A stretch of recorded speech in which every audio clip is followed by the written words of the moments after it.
What's the account number? A Page 5, 5. 55 point. Thank you.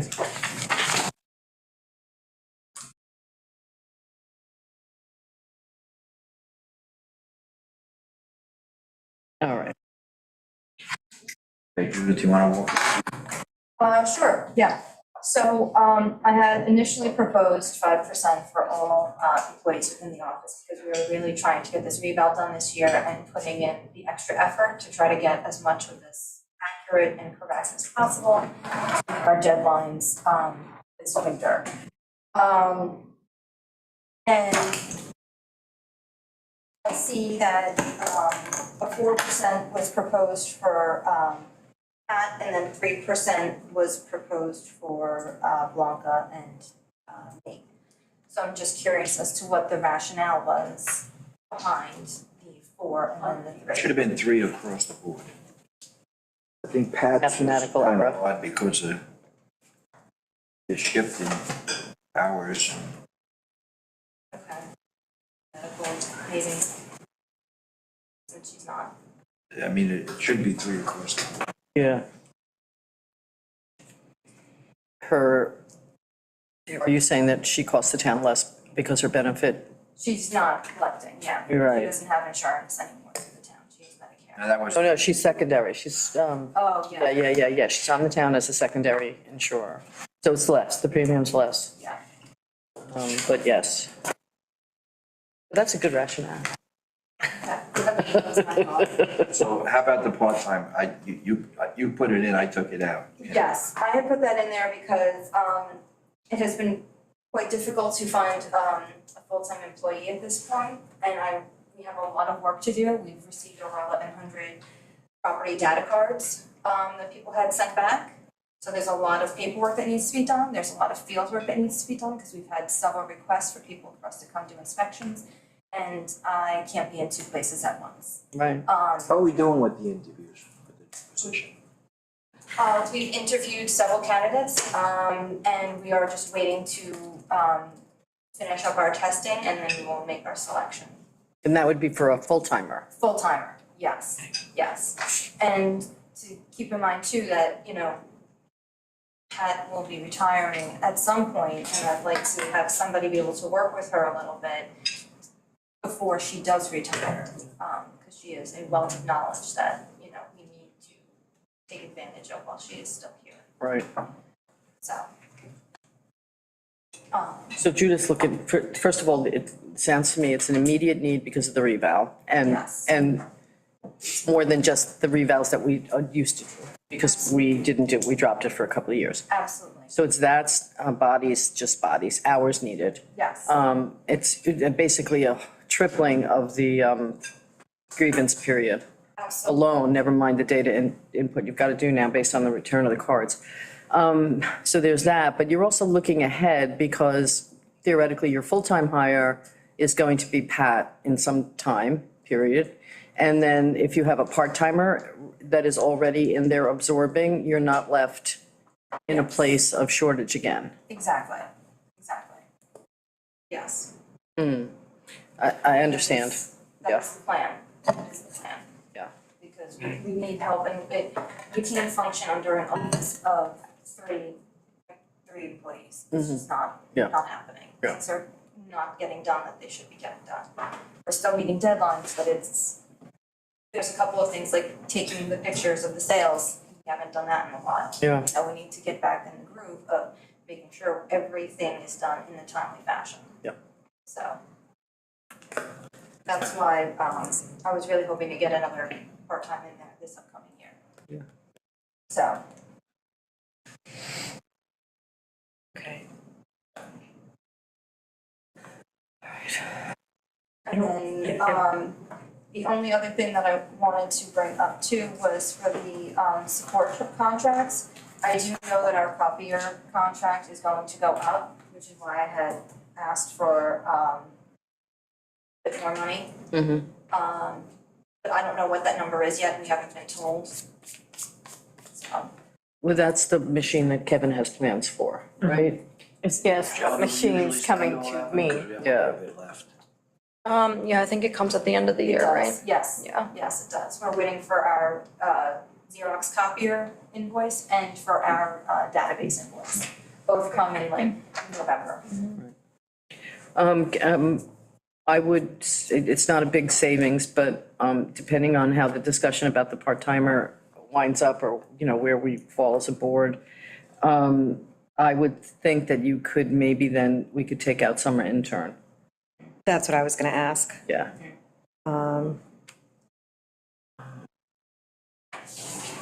Just, you know, just that's contingent though. Okay, Yeah, because we didn't have a chance this year to do a summer intern. We were too focused on trying to hire a full-time employee. right, Right. okay. Yeah. So, I mean, I think if you can get a new full-time hire and a part-time, then maybe able to go without the intern. Because then you'll be training those people instead, which I think Yes. is more valuable. Yes, I would agree with that. Yeah. Okay, So those are my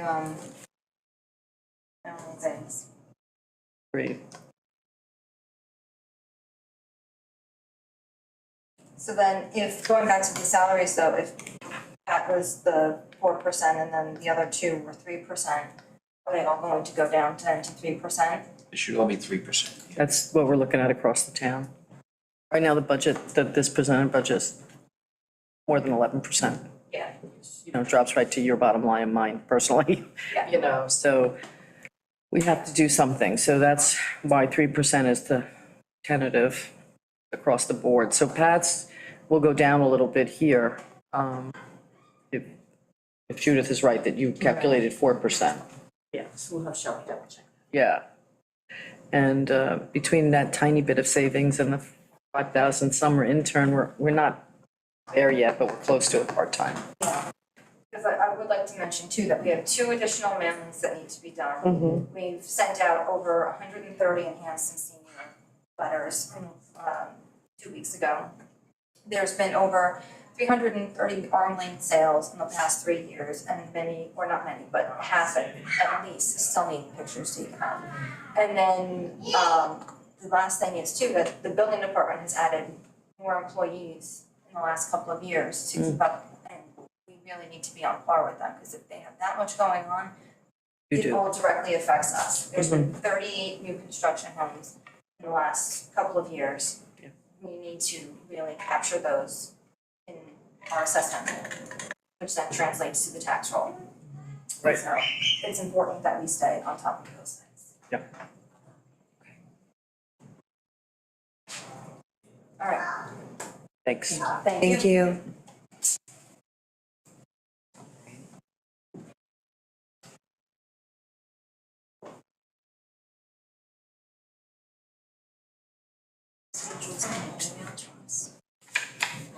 I can. What's the schedule? Amber. So we can. Who's after Amber? Touches or Stan. I don't know if Mary Faith's coming or not. Okay. A minute, here you are. Then it's Kelly at 2:30, Kelly in and then it's supposed to be Chief. Kelly in the building. Can ask her. Yeah. I have a feeling. Okay. That's good. Work is page 6. Okay. This is all. Amber, you and I were talking earlier, just before we jumped into it. The line under WMAC is hitting P2. Good Linda. Okay. What's the page? So page 6 is the town clerk.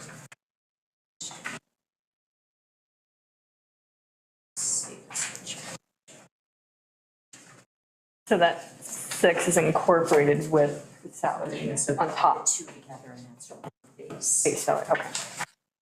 Page 15. It's a WMAC number, do you have? I'll see if WMAC 710. $7,387.31. 1,300. 5,460.05.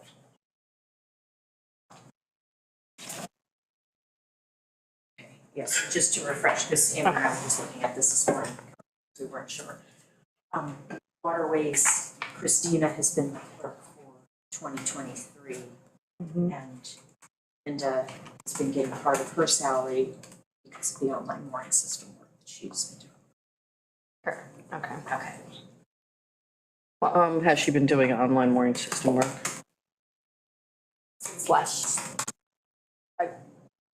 She inputs them into the online mooring. Bo has taken over a lot of it because Yeah. she's implementing it and Yeah. cleaning it up and getting everything organized. Right. As far as Linda's task in that, she inputs the, Sorry, gang. that. At the time, got away. A lot of times we do call Bo, because right now it's a hiccup. Some renewals come up different than the posted, so he contacts them, corrects them, and then we'll input the information. And some of this conversation should probably take place in an executive session? Okay, we could table that part of it, But with that said, yeah. I don't object to taking out the deputy town clerk position, because I feel over a lot of ups and downs, I finally got the reins of everything with 3 in there. Going forward, but I do object to the WMAC clerk position as, for me, only due to the fact that I will be only 3 of us. It's more work incorporated into the 3%. That would be my 3%, is taking on that WMAC clerk position, which I cannot do. I don't know how you want to incorporate that part.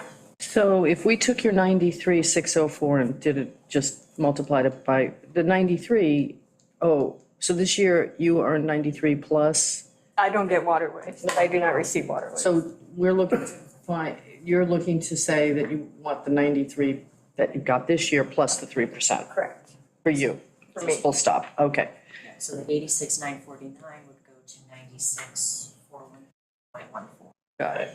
Okay, all right, I understand. And then I know Jerry had put 30,000 away for software. But for 2024, I won't need that. It was more towards 2025, so we want to see what Civic Plus has to offer all in that package already. Get it set up and go from there for 2025. I know that quote is 20,000 regardless of the town clerk's module, everything included. So that would be for 2025, but going forward, I wanted to implement Edmunds, the BAS system, which would act as the ledger and really streamline a lot of bookwork, or accounting, I should say. Is And that- that's Is that the same program that's used at the? for Amory. Okay. Amory has, and to get it set up, customized and started, the first year is only 10,500. And annually, after that, it will only be 2,500. That's nice. And Yeah, And yeah. it really has everything that we need. It will deduct what we pay to the state automatically, so there's no hiccups there. You literally have to enter this into the system to make a transaction, so there's no forgetting. Issue, everyone has their own login, so we know where to correct it. Law. But that saves $30,000, because I also have it already implemented. I still have left over in my budget for this year, so I wouldn't need any software the following year. Okay, so for right now, we have 30,000 in the IT budget for software for you, so you won't need that at all because you not still need have that. 10 left over in your I budget. want to that- double check with Shelby, but I'm pretty sure I have that, So you'd be able to implement it this year. correct. So I wouldn't need 30,000 for next year. 2025, absolutely, depending on what Right, we decide. right. Yeah, And how next the year. website upgrades go. And now that Kevin saved me money on the copying machine, I won't need that either. Okay. So, I have another sort of, She I'm does sorry. get paid out of that waterways, just saying Yes. that. Just so you know. I mean, we can double check with Judy, but that one that says your name for this year, you are getting a little piece of that. Okay, because I wanted, Just so I That's her in understand. the back too. So Amber, She does get that. With the three clerk department, you're not up for the, waterways, I understand that, but how about Linda, To be the clerk, waterways? I We should have that discussion in another I'll discuss it with her. executive session too. But it's a budget item, too. Okay. Yeah, there's some, there's some qualification issues. And I know Bo would, You have that discussion with her, we should have a discussion, correct. right? Yes. I have a question about discretionary overtime. And I'll just give you an example of what I mean, because it's easier than trying to explain it, I think. At the school, if you're a custodian, you work Saturdays, because that's when the building's closed and that's just your work week. It's Tuesday through Saturday, or, they do it that way. If Saturdays in the summer are a fact of life, then Saturdays in the summer are a fact of life. And I don't know if overtime should be included. I think then you get Monday off. You still get 2 days off. Going forward, I was discussing about not being open on Saturdays. Right. But I know it's been that way from, Dottie for a long time. So Yeah. I didn't want to just cut that off this past summer, Right, but going forward, that was an option, yeah. or at least maybe just one. But Because I think, I don't want to say who doesn't have a smartphone, but, right. The option how is busy, payment. They have payment as an option to review. yeah, well, how busy are you on Saturdays? Or were you this past summer? Do you have any sense of that?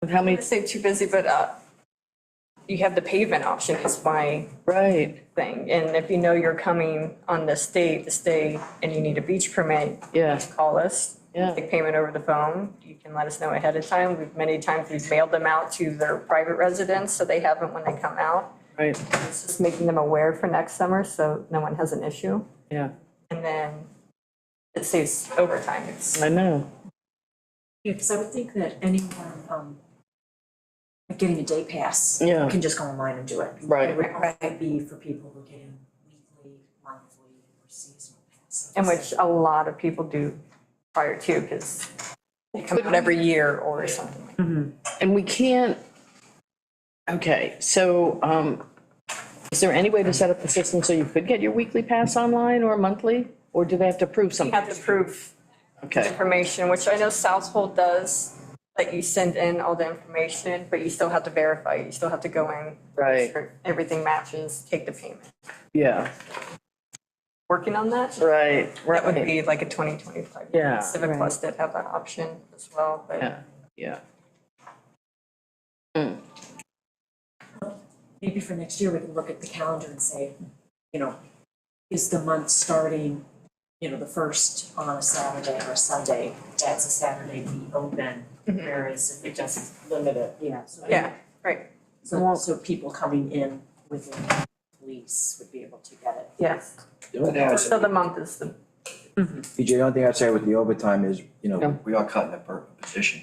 I Yeah, think we have and I was just gonna, bring that up, it is, because with Right, and- the new system. Yeah. Board, it's Yeah. gonna change, so we gotta adapt to this change. And I know we will be putting in more hours, that's a really good point. trying to Yeah, Even just to get that up to update speed the and office. update the It's gonna office. take, even about Saturdays, and I'm looking at the balance, you didn't even spend very much of your overtime this year. No. So, yeah, because okay, they worked, I think Linda still needs to put in for a couple, but they mainly use it as comp time yeah, and yeah, So could we take that 10,000 that's budgeted there and cut that, because they only spent 2,000 this year, obviously through the first 8 months, but that's the heart of the summer.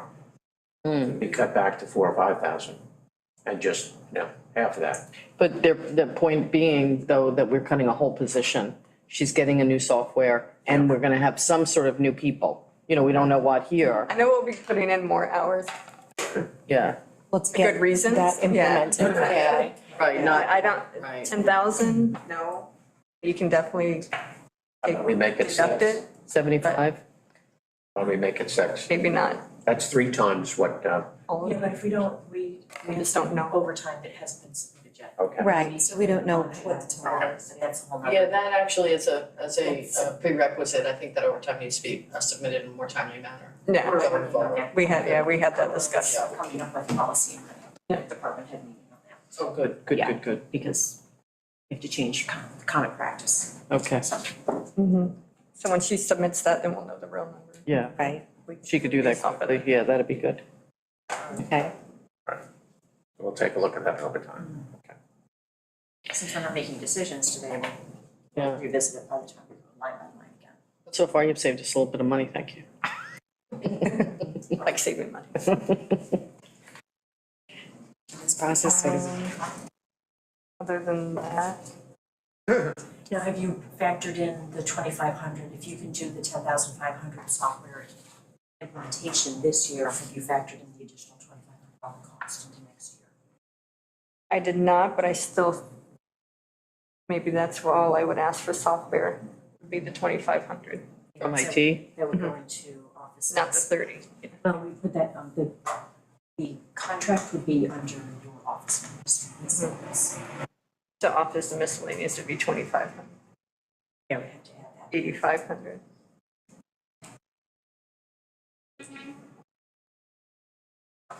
Okay. And I might be able to put that in for this year too, but I just have to check with Shelby the real numbers. Okay. See Amber. What? Thanks. Oh, If we're gonna have a tight budget, we don't really wanna miss anything. exactly, yes. Association of Towns, how many people do you think are gonna go? I would like all of us. Yeah.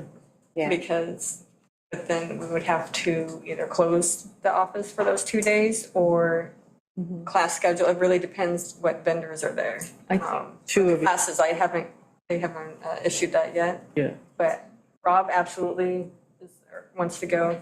Yeah. absolutely, like, needs to, I mean, I just think, All of us need to. yeah, but the other, It's only one day of closing the office, because it's always over President's Day weekend. So we already approved Right, so it's just that. For Monday. Okay. So it'll just be one Tuesday. So then, yes, I would want all three of us to go. I do, I'll go on another executive session topic. Yeah. It's 1,400 ahead though, right? That was the building, that's what I'm trying to figure They this. go have all, Back to me notes. They have About extra, 1,000 a person, Oh, okay. like for the 2 night in the hotel and registration and transportation, all I that. have it written down. Okay. I can just find it. yeah, I was like, the 3,000 people are saying it's just 2 days, so we'd have to take that up to 33. 33, okay.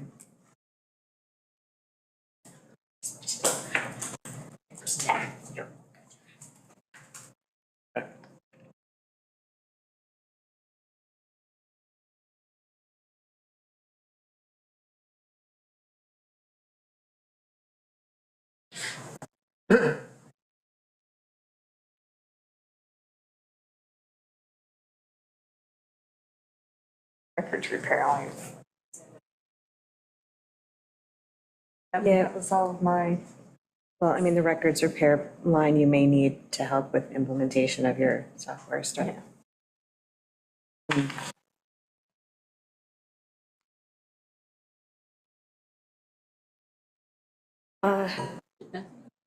Judith switch spots? I'm looking at. yes. Bethany came in. Yes,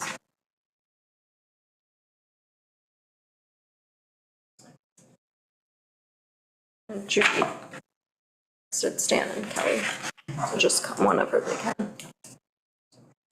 I think Kelly will be here soon. In SharePoint, there's the 2Us 2024. Who That one's for you. Okay, I was gonna say, Yeah. who can use that? You.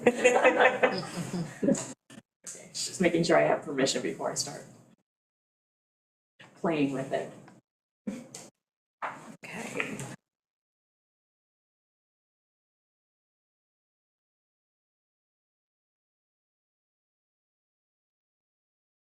Address.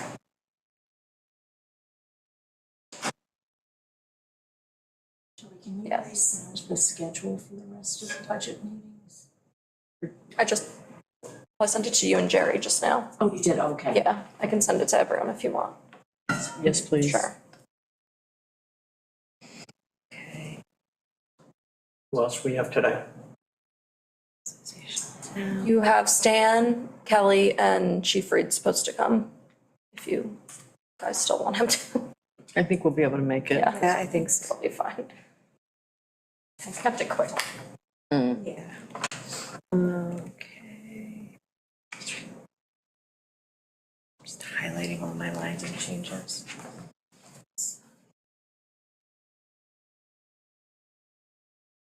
Is this print, oh, this printer's not working. No, it's not. Does anybody else want to print a copy of this? Schedule? Yeah, we could, yeah. Yeah. That would be replaced. The machine's got to be replaced. Somehow we wore a hole in the belt. The printer, yeah. Kevin's like, I've never seen that happen. I was like, we're impressive. Who wants a copy? Please. I do, I could.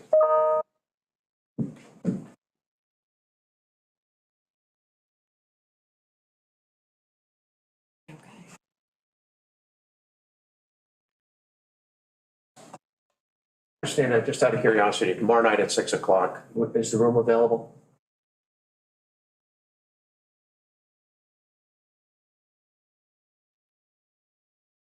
If it is, could you plug us in from 6 to 7:30 for the tree committee there? Yep. All right, so I talked to everybody today where they're all being notified. We'll be here tomorrow, at least 6 to 7.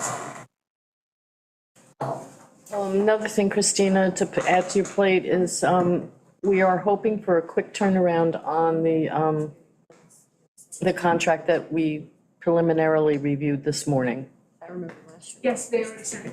Yeah, and that he knows, yeah, okay.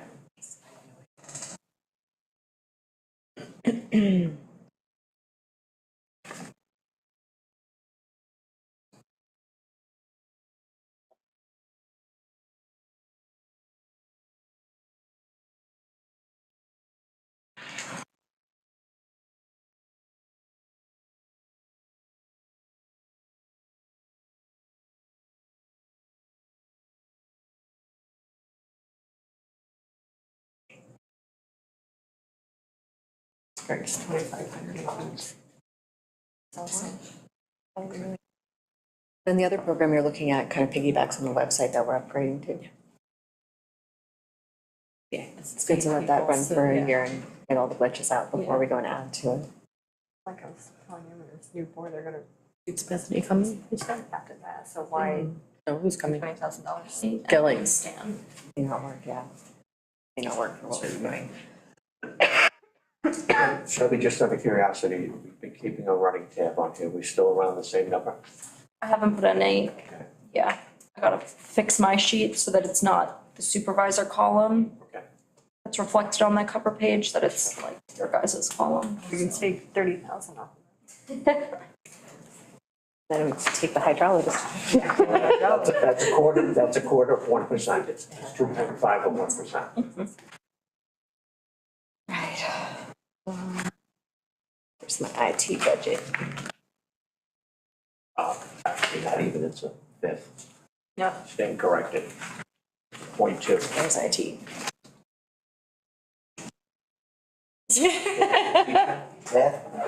Good with the numbers.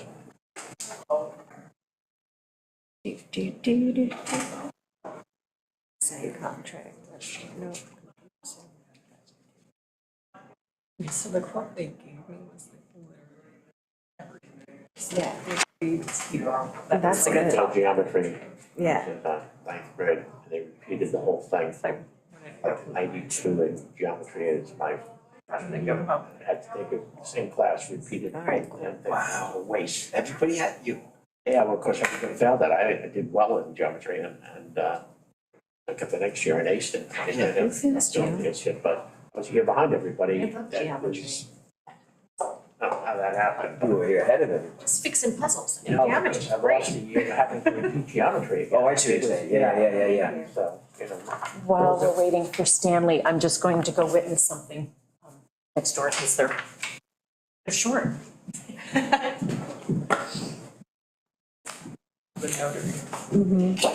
notary. Yeah, for the notary, you need 2 people.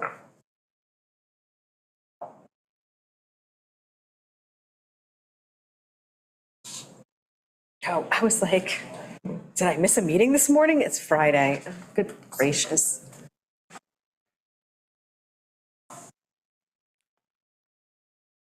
So did anyone fill in Jerry? Yes. Sweet, That went all right? on Friday? No. I didn't. Sarah, you want an update on Did Friday? Amber fill you in at all on Friday or no?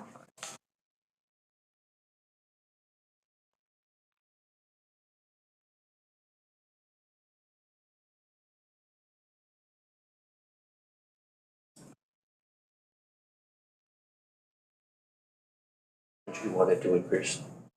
Well, she wanted a part-time person.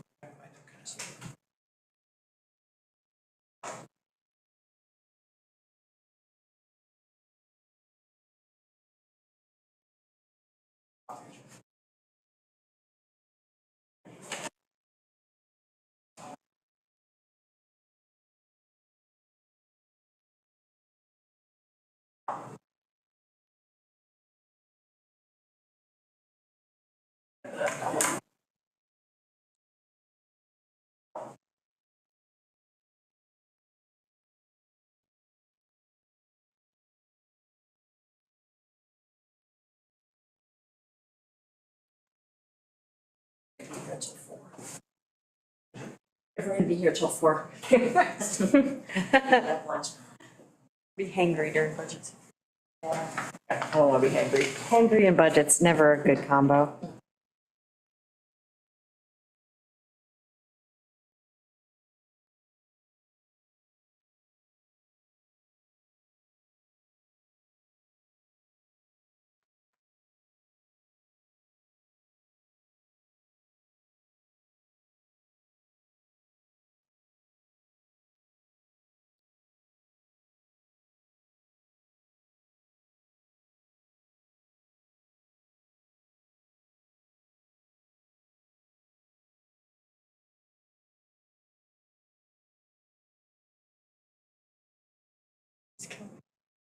Here comes Kelly.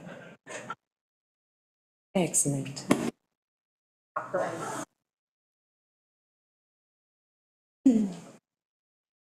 Oh, come on in. Hi, Kelly. Hi, Cal. Hi, good morning. Right. Should have made that.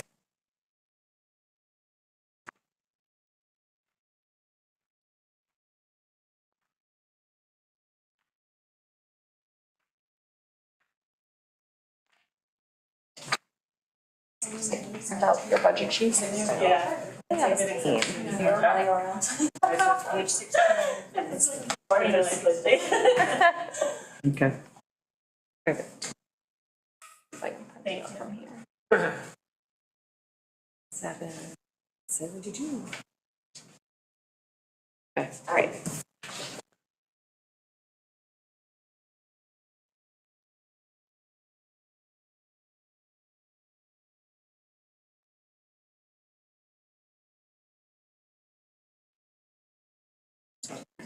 I had in my notes, asked him to come in.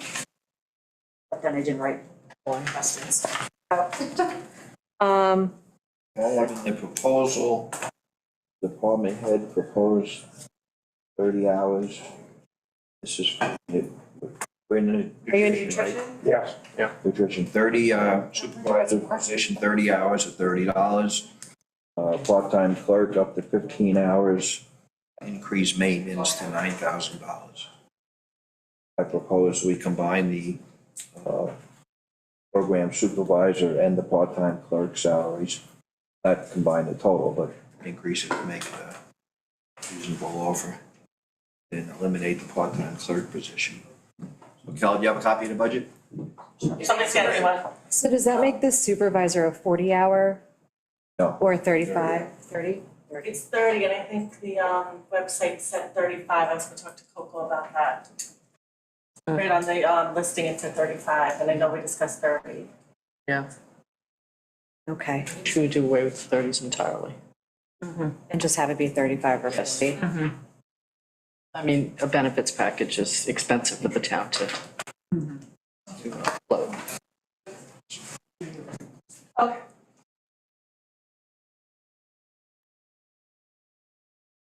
So, Oh, sorry. So is it gonna be 35 or it's gonna be 30? Well, I guess what do you think is needed for the position? I just thought 30 looked a little bit. With the salary? The salary and the 30 hours. I think it's doable. It's doable in the 30 hours, it's just a matter of the civil service will have to. Oh, okay. Here's your revenues to. We go over revenues. It's just a matter of what it's supposed to be higher. Yeah, Like we have to advertise it right. correctly, right.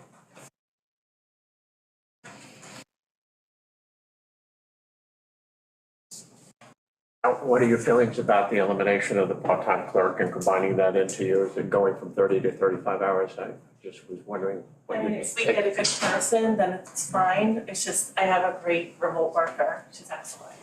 She's been, I mean, I've worked with her before, so I know what she's capable of, but even like with the whole thing with the nutrition, when we had to keep moving it, all of a sudden, the church was like, all right, we're ready to go now. So of course, we want to be over there, it's safer. So I was like, oh my God, how am I gonna get all this stuff back, start? And I was like, oh, Clarissa, I'll just call her. She went on the computer, she called every single person and let them know, and everyone was there on Friday. So she's just one of those people you can throw anything at. So I am gonna miss her if she goes. If we do get a good person, I understand. Yeah. She doesn't want to be in person. She can't right now. Right. She doesn't live that close. I don't even know if it would make sense for her. Yeah. She's gymnastic. Oh, yeah, And she does have young kids. Mm. So like the remote work is great for her. right, right. And anything I throw at her, she's just does it. Like with the audit, I call her like, oh, can you do this? Done. The menus, I just submit them to her, so. I think a remote worker is great. Like, I don't think anyone should discount a remote worker. It's just, this job should be in-house, and I understand that you just want to get a better salary, more attractive. Yeah. I mean, if we can't find somebody and they could only work the hours that were in the nutrition program, then maybe it would make sense. Okay.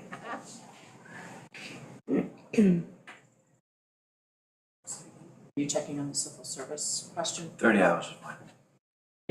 Yeah, I was gonna say, we just have to be, I think for civil service, we just have to be consistent in what we advertise. Yeah. If when we hire. Yeah, so the website right now does say 35 hours per week. Okay. So, So for this, oh, sorry, yeah. I was just gonna say, Jerry, you really cut from the request, the cook, not the head cook, the cook. Kelly, you'd asked for 23 and you put 17.7 in here? Oh, we have, I think I was trying to get it to be an 18-hour job, but I don't really think it needs to be now that I think about it. Yeah. Because Wednesday, we're not there, so it's only a few hours, so I think the 15 hours is fine. Okay, I'm sorry, that did take me a little while I thought about it, and I was like, this doesn't make sense, so I think we could work that out. Okay. Would be 15 hours per week? just the assistant cook. Yes. yeah, Oh, I see, okay. Yeah.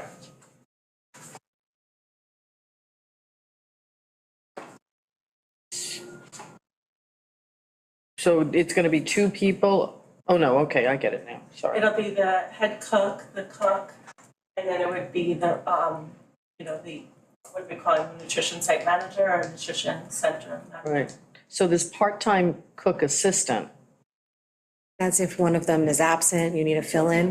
Is right now. No, we would need the person to come in.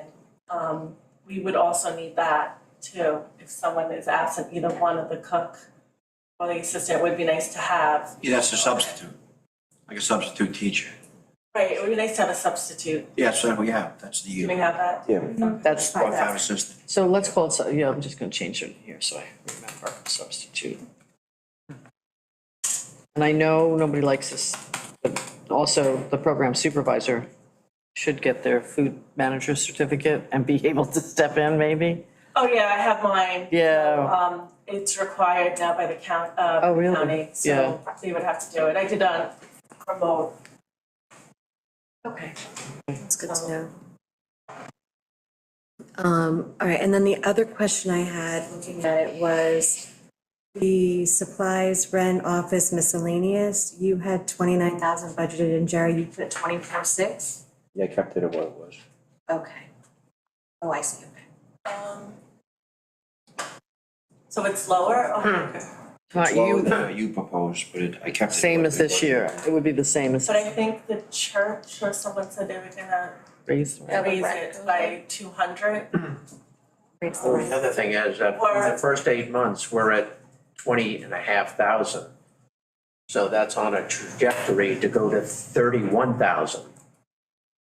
If you take the last 4 months, because you divide that in half, it's 10,250, you add that together, but the already spent 20,500, come up with close to $31,000, just under 31,000. So again, unless I'm missing something in the last 4 months is not consistent with the first 8 months, $5,000, $6,000, $7,000 below what we should be budgeting now. Does that line include like the maintenance of the water filtration system and the pump out of the backwash, and is that all included in that number? Or is that just rent and There's a number above that. And It's called maintenance is the water maintenance. testing. maintenance? Okay. So that number, Kelly, you're looking for a 30% increase. We had Which one, I'm sorry? sorry, it's called maintenance. So it's A 6772.440. So you wanted to go from 6,000 to 9,000. 4,000. Well, the modified budget though is, But I think that's what, isn't that what Joe, they have to test the water and it's, I think it's just on track to be that much, really, right? Well, again, 6 is $3,000 for additions, so that would go to 8,600 for a full year. Right. I mean, because the modified budget for that line was 6,000, we've already spent 5,600. Correct. Both of them will exceed what we have budgeted for, both maintenance and supply and rent and office and miscellaneous. Both of them will exceed that, based on what's spent so far in the first 8 months. The main thing coming out of that supplies and rent and office budget is the rent for the church, which is $1,943 a month right now. 1,943 Correct. per month. And then I believe when we looked in our meeting at the contract for next year, it said rent is gonna be $2,000 a month. And the contract only goes through next year, I think? Yes, it ends next year. Yeah. Okay, They can't give you the exact amount they were trying to estimate. I think, yeah. okay. I mean, for that usage, approximately during an average month, how many times has the church actually used, for us, for these needs? I guess we're in there cooking though other times, but 12, it's like 3 times a week we're actually in there. 3 times a week. Well, Monday and Friday we have the congregate meal, so it's home delivered, and then on Wednesday it's just home delivered. But then Tuesdays and Thursdays we're preparing. Okay. Okay.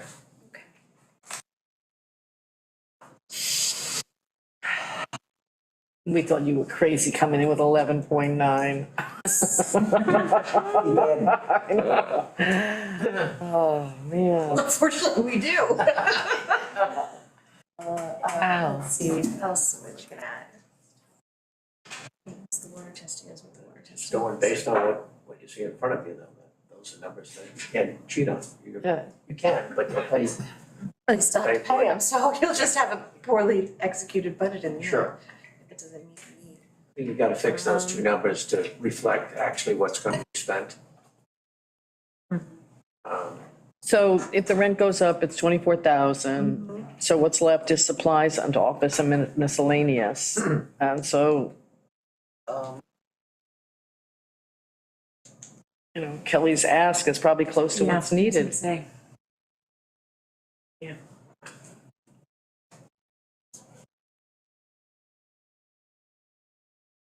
So I go back up to the site manager. How did we get to that salary? I think we took the 30 hours and did an hourly. That's what came, I figured that one. I That is did, correct. yes, 36.41 an hour. Plugging it into what other employees are getting paid with that throughout the organization, and it seems a little bit high. Department head.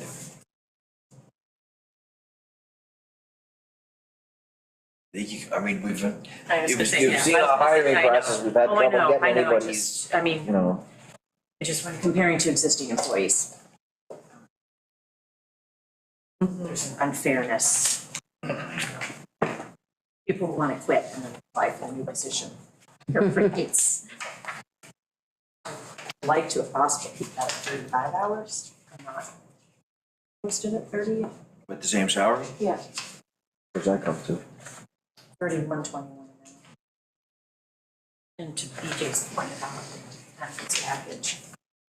Because this person isn't the department head, Kelly's department. Well, if you go down the organizational chart, it's the nutrition department, she is the department head, Kelly's her boss, Yeah, she is the department head. well, I don't think nutrition is being. A separate department, I think yeah. it's viewed as a division under. senior services, yeah.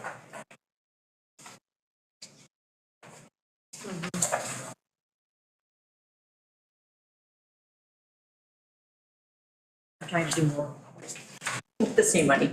And it's actually Brian Sherman is got 3 different departments. He oversees. Right. And you're not paying, right, recycling and public works and highway separately as a department head. Technically, you are, You different technically- line, Technically, line items, but you yeah. are, but it's not quite called the Right. same. Okay, Right, so we wanna advertise that at It's that salary. It's currently on the website at 35. Okay, All right. with the salary? okay. Yeah. You will get What lucky. would that come to then, Amber? 31, what? 31.21 though.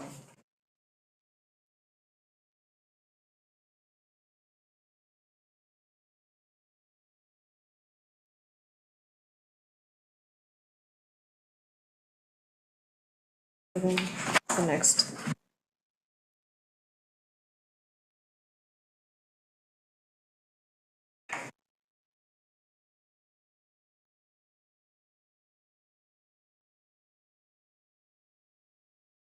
Good point, though. Created a whole bidding war here, like almost. Other staff members here, carrying all these hours. Move down to Silver. Yes. Silver. Yeah, Silver Circle. Okay, next. 17, and it's code 6776 for those following. Spreadsheets.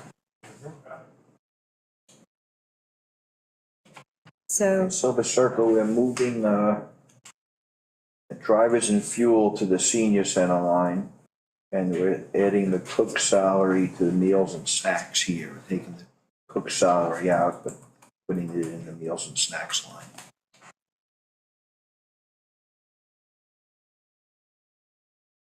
And now, meals and snacks is a reimbursement back up to the nutrition program, right? Because we're delivering meals from.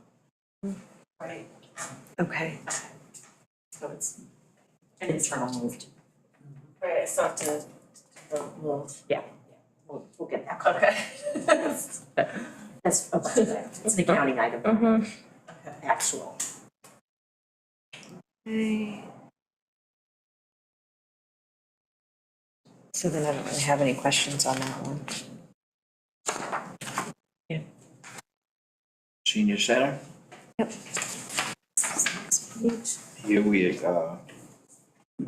took out, from the Silver Circle, and here, from the Silver Circle, we're adding drivers and fuel and, adding him to the AAA driver. Okay. So there's an increase there, but it's from above. Okay.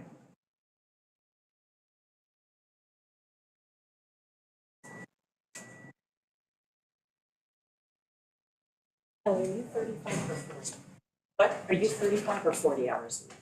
I'm supposed to work 8 to 4, I guess an hour, Or you're 35, I don't, Yeah, that'll be 35, because you get an hour. okay. And who's the part-time assistant? That was Karen It was Bennett. Karen, I'm gonna replace, Donna Cass is gonna take some of those hours on Okay. Wednesdays. I was gonna try to leave it open for her to see if she wants to come in on Tuesdays. Right. But one of those days I wanted to kind of float a little bit, because I need kind of coverage for Marissa, she's out. Right. Lori's almost never out, but Yeah, Marissa, she may be out. yeah, And also trips. I like to have staff on Yeah, trips. yeah. It's really important to me, safety wise. right, So if I have a few hours that float, then, yeah, and I'm expecting to have a driver hopefully soon. yeah, We'll be going down on the trips. right. The trips are key to me to the program. I mean, I think it's such a nice thing to offer. Could you do supervision with volunteers? I mean, it's, you know, in terms of filling out your trip, you know, I'm not saying, but, Yes, I could, I feel like yeah, people are more responsible when, you know, It's their they answer deal. the name, and it's just not, Yeah. I could use it if I, Right. not desperate, but yeah, Plus, they depending know, on who it is. yeah. they know the people better, you know, they That's have true, some- and their needs, and yes. their needs and their idiosyncrasies and everything else about that person. Which is helpful when you're going on a field trip on a bus and that kind of stuff. Well, volunteers are employees, if, you know, we sort of appoint them and, you know, with all that attendant coverage. Yeah, I think they only enhance. Better to do it with. Yeah, they enhance staff by having, you know, additional volunteers, Right, no doubt about it. yeah. Okay. What else do we got in here? But I'd like to use Kelly's number there. At the part-time assistant, okay? Oh, I see, yeah.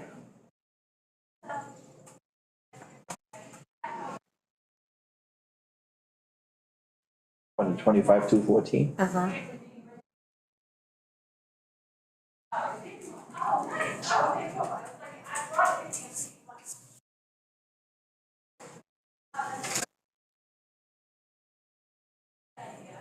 Okay.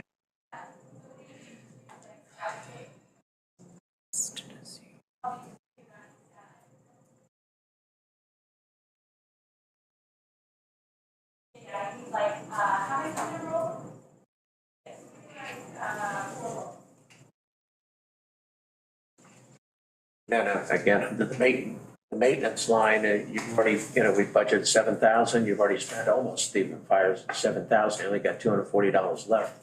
And 4 months to go, we're sticking with the 7,000, so.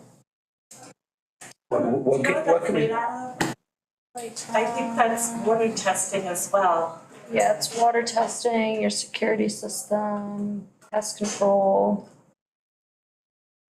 And that water testing being taken out of this, is just to keep it at 7,000 and. Well, it's part of the plan, I think. Yeah, So sure. it's kind of one of those things you have to do. You know, I know it's required, I don't mean eliminate the water testing, I just. You guys have to have your septic pumped or something? We did, Cause I see a big, 2,000 of that was for septic, they had a common pump. something, okay. So that's, So that's kinda like a It's an abnormal- one-time, yes. Yeah, well, if you start needing to do it that every would year, mean then you have a something, yeah, problem. sure. Keep track of that. Okay.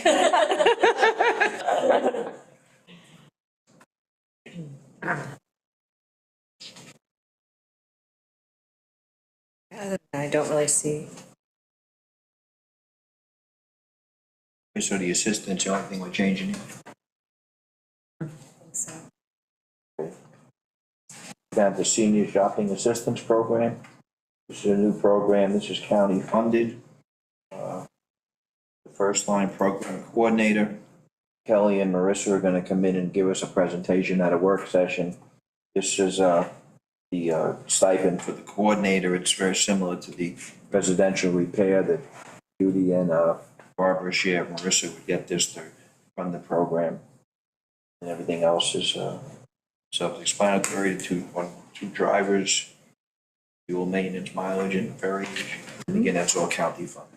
Now, you told us this is, we go shopping for the senior citizen, not you taking them shopping, right?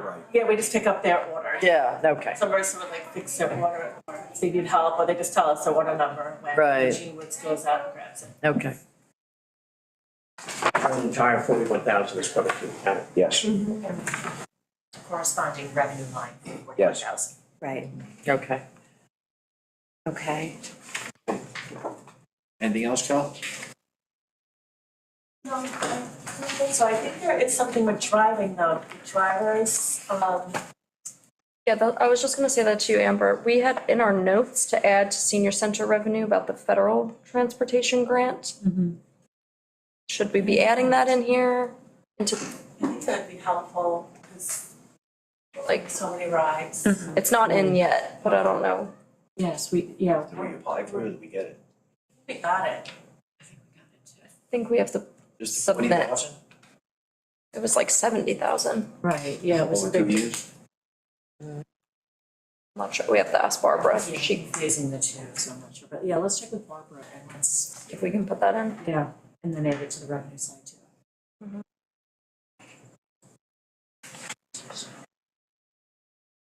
Okay.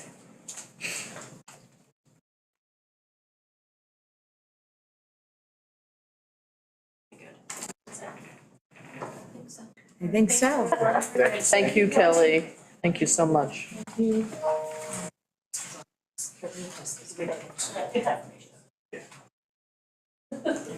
I know I'm definitely too. Okay, Judge, we're ready for you. Really well. Thank you. Thanks for staying with us like this. Yes. This morning, right? Perfect. Alright, so page 3. I was looking at revenues, I'm like, this doesn't look right. Mary Faith has asked me to say hello, and she couldn't be here this afternoon. So she authorized me to come in. Okay, the judges proposed a 4% increase across the board. I propose a 3%. The clerk's salary is not reflected because it's based on our hiring, not on what the previous clerk made. So it's based on a starting salary of 65,000. Okay. We're fine with the, my thing is, I'm gonna leave it to your discretion.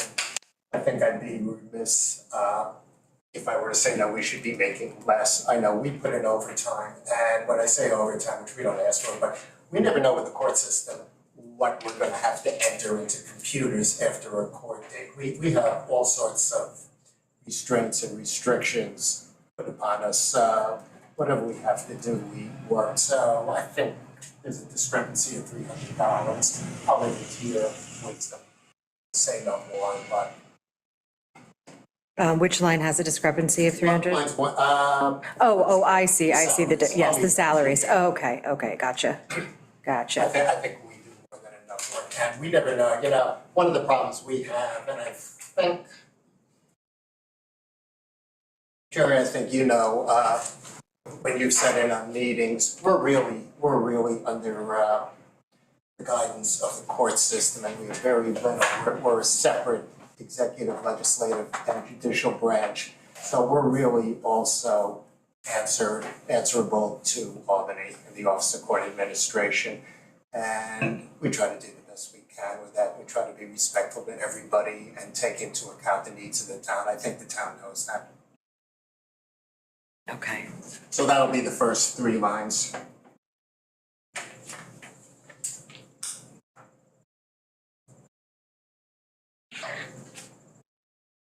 In fact, the clerk overtime is fine, so I think if you want to start with travel.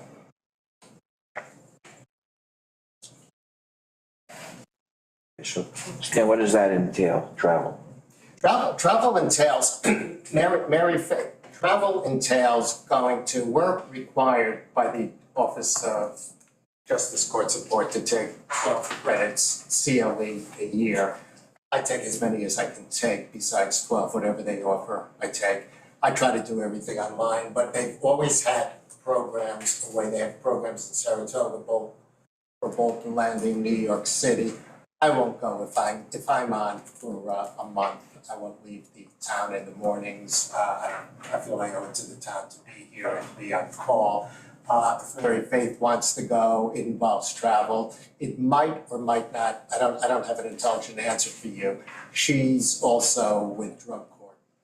And she goes to travel for drug court.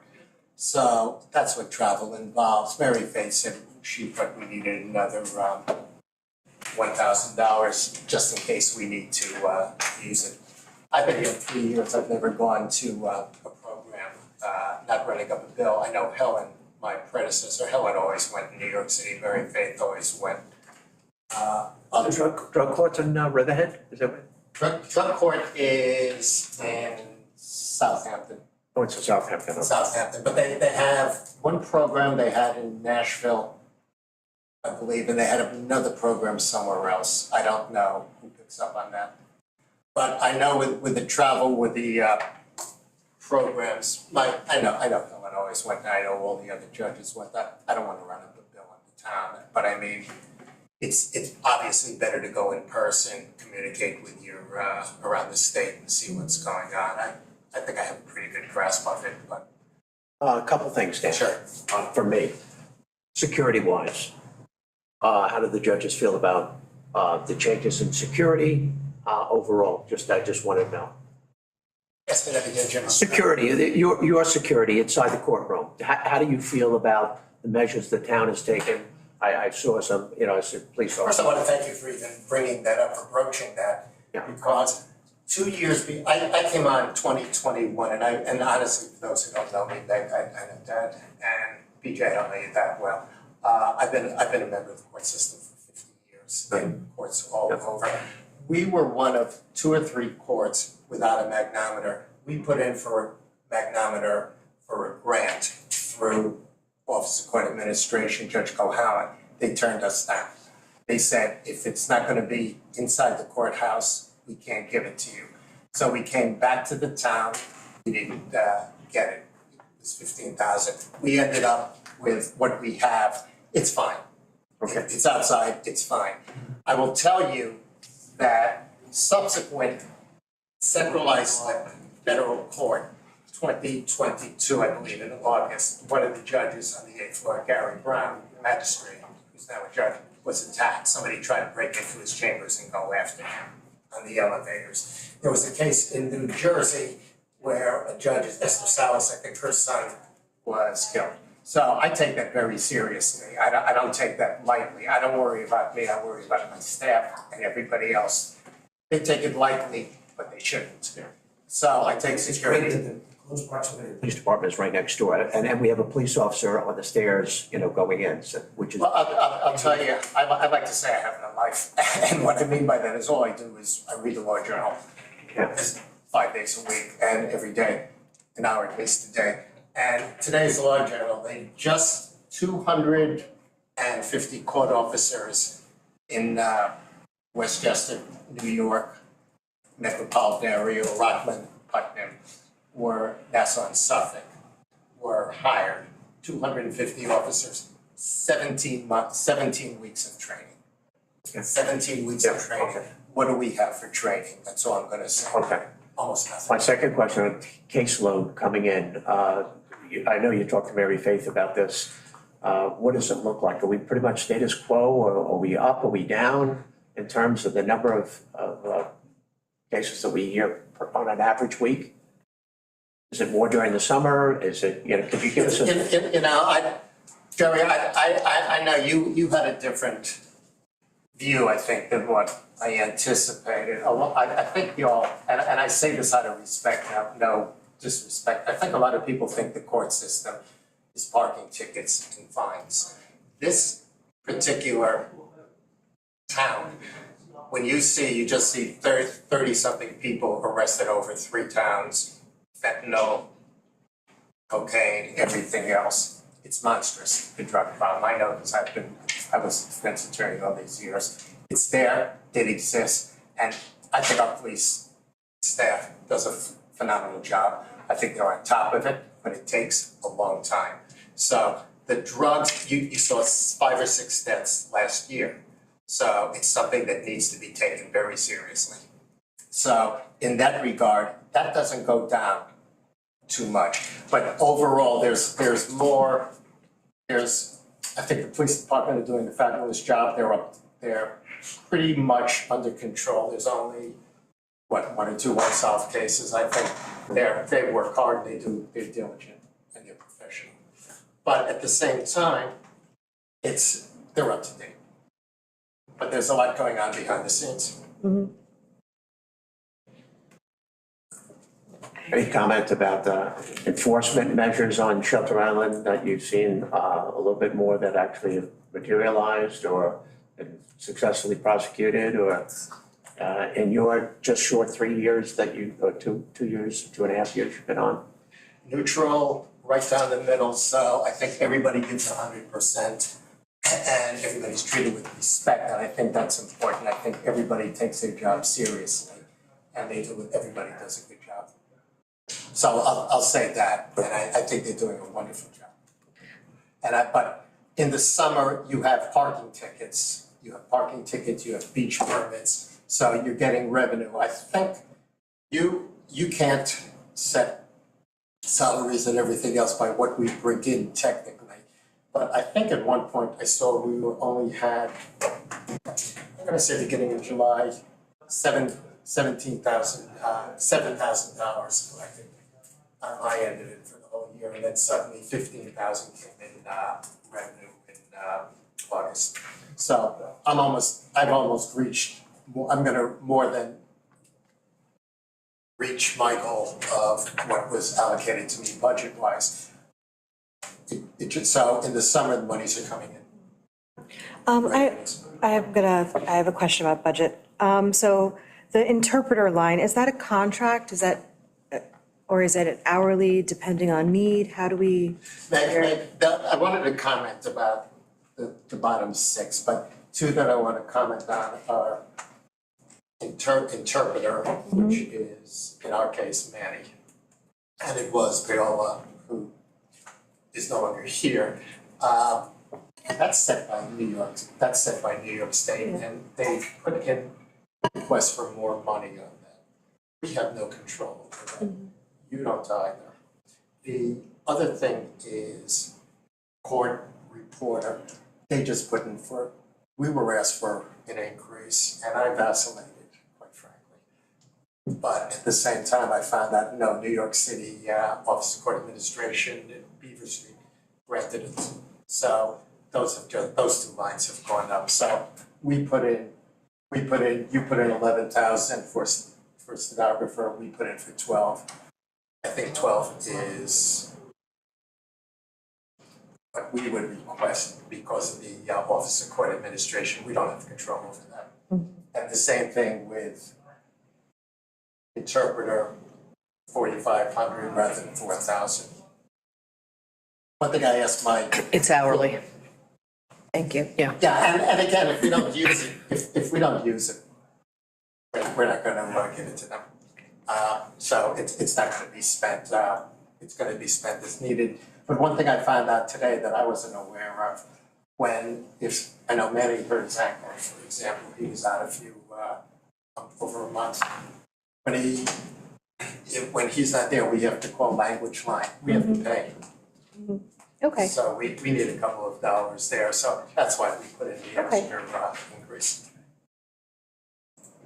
We do have a line from Association of Towns. Would both of you be going this year? Or does that not happen because of one of you having to be Cover. around to cover? I'll never speak for Mary Faye. Whatever she wants, God bless. And I know she feels the same way. If I'm on, I don't go. I won't go. Somebody has some, that's why I was elected. So we're not gonna run up a fee, but we don't know. we don't know, that includes books and everything else we have and. Well, we do, Association of Towns, we do have as a separate line item. Right. Yeah, and I saw that of 2,000, but a lot of that, I don't know what we reached last year, if we've come close to that, if we used it up. Looks like you'd spend like 400 out of it. Yeah, although I think some of it got put in the town board line. Oh, okay. Later, that it didn't get Gotcha. properly allocated. Yeah, that's why I'm saying, if we don't use it, we're not gonna spend it somewhere else. The only problem that I have, and Amber, I think we wanted to be with you, this is with the overtime, with the, do you have a familiarity? Yes, and we're trying to get that resolved. I think it's very easy, I don't know if the rest of the board knows, or if I should talk to you separately. I think that would be more of a Executive. executive session conversation. Yeah, I'd love to do that, I think that's, I think honestly, we're all on the same page, cause I know I am. But I think to be told, we have to call and get permission from the town. I'm having a hard time with it. It's not permission from the town, it's just when an employee is incurring overtime, they have to get permission from you or anything. Yeah, but can I ask you this, and I'm doing this tongue in cheek, but I don't mean to do it. I get a phone call at 7:00 in the morning on a Saturday saying, Stan, you have an arraignment, and you have to get an attorney, everybody has to have counsel on a misdemeanor. I don't know what time they can come in, I have to call the DA's office, the prosecutor, I have to call defense counsel, make sure that they're accommodated and it works for them. And in the summer, they have traffic. So how much overtime do we need for the staff to come in? Quite frankly, if I don't need somebody on a weekend, I could do it without them. I'm not gonna incur overtime for the town. I'm gonna be respectful to the town. That's, if I can do it, fine. If I can't, I need them. But should I be calling up a member of the town and saying, can I have your permission to bring in a member of my staff? Of course not. No, and that's not the discussion, but let's do this in executive session, because Thanks. I think that there's two. But I think we're, things. I think we're both on the same page. Entirely. The other thing is the contracts. Contracts, I think contracts involves Quill, which is supplies. The gills, which are law books, that sets the fine and the sentence on penal law violations, crimes, on vehicle and traffic law violations, navigation law, town ordinances, boating, operating, parking. So that involves that. It involves other books, Optimum, New York State Magistrates, Petty Cash, Copying Machine, Matthew Bender, which is other law books, and Staples Supplies. We've only asked for $500. Staples should be in the line below that, office and miscellaneous. Yeah, I think he means to say all those things are in the office and miscellaneous. They're all. Oh. In your contract budget, that's just that fundamental business service you guys use to collect, where you send out, like if someone hasn't paid a parking ticket or something and you send it to that company to try to collect for you. I don't know anything about that. Okay, yeah, There's no expectation it's going but up. that's what comes out The of it. projection on that from $5,000 is that you've already spent $3,500, you have $1,500 remaining. So if you take half of the $3,561, that's $1,800. So you're missing it by $360. So, yeah, so it's somewhere between $5,000 and $5,500, and if you it's. Well, I asked Claudine, I don't know whether you all know her, she's been a godsend, as is Michelle, when we were left without equipment, and all. And that's why I say they kept us floating, because we have to have everything recorded the same day, technically in the office, and they've been great. So the petty cash, she said, Stan, we only have about $300, $400 left on petty cash. I said, you need stamps, how long does it take? She said, sometimes it takes over a week to get okay for it. So what are we doing here? If you feel that's appropriate, fine, then I'll respect it, but I got it. I would hope that they don't take advantage, my staff or anybody take advantage of the town, that's not what we're here for, we're gonna work together. Okay.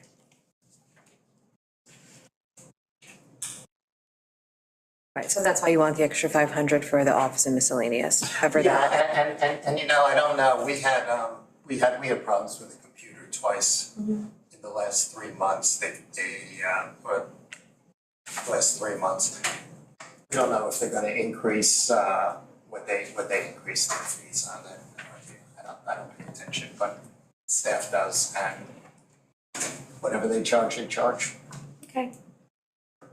So if you can do it, thank you. All right. Any other questions for Stan? No, I'm good. But I think anything we don't use, we're not gonna spend. Okay. Thank you, Judge. That's the status. Thank you. Yeah. Thank you.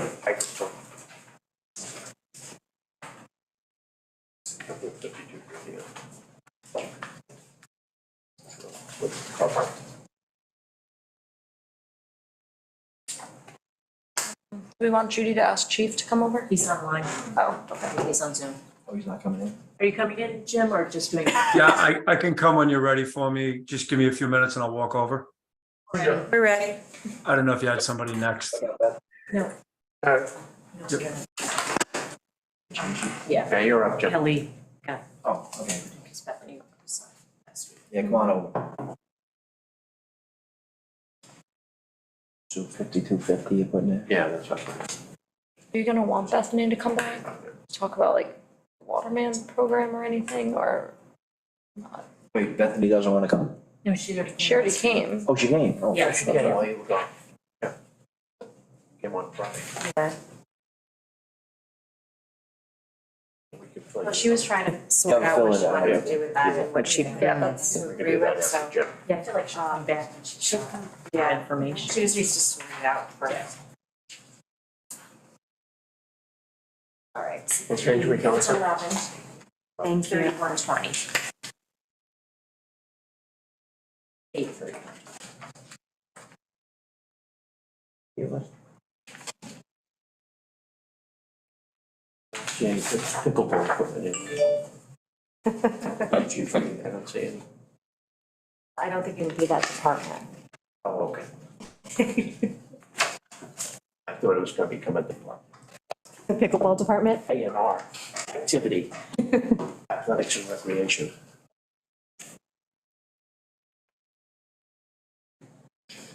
Maybe we could use it as PT. PT is good.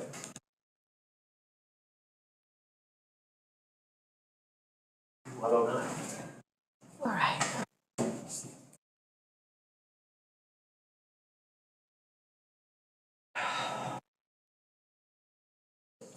Looking ahead, so he's the last one for today. I've got an hour dated for him. Up to an hour and a half. Yeah. We have 11 o'clock tomorrow, which, no, not tomorrow, 10 o'clock tomorrow. Jack coming in for ambulance. 11 o'clock on Wednesday for Historical Society. And then I didn't have anything Yeah. after that.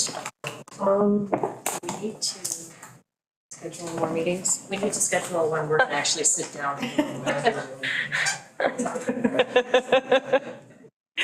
We have move them to Tuesday?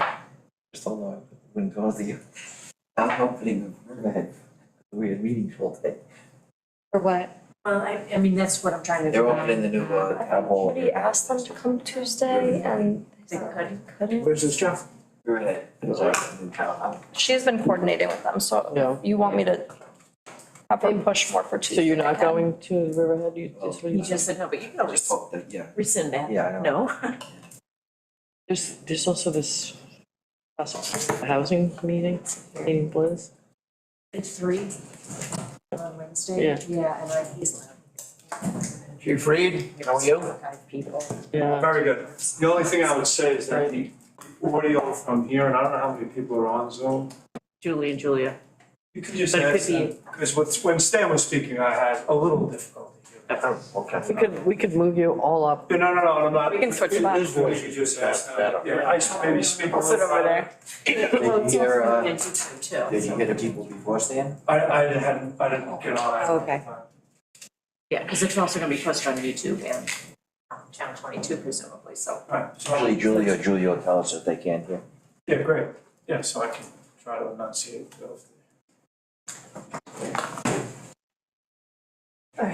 Shit, I'm like- Okay, so again, police, just so we know, the personal services are covered in contingency. The increase, Right. except for anybody that's non-contractual. Yeah, the steps and non-contractual, yeah. Okay, you wanna walk us through whatever you want, Jen? Yeah, just 2 more seconds.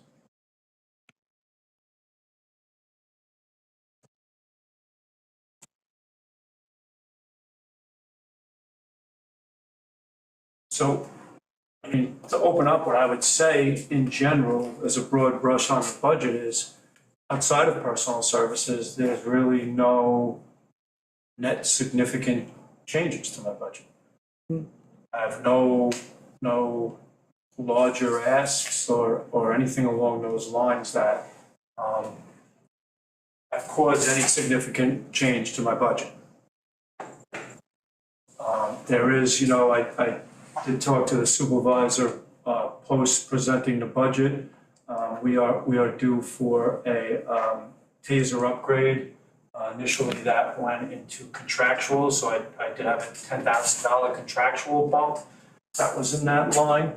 But we've since have had some monies come in through, Jerry, what is the, It's the ARPA money. yeah, the ARPA money, and that may be used instead of spreading TASER costs out over 5 years, which is $10,000 a Right. year, and then 5 years from now, they'll tell us that they're out of date, and as a recurring thing, we could in essence remove that from contractual if that could be used, $10,000 and pay the $50,000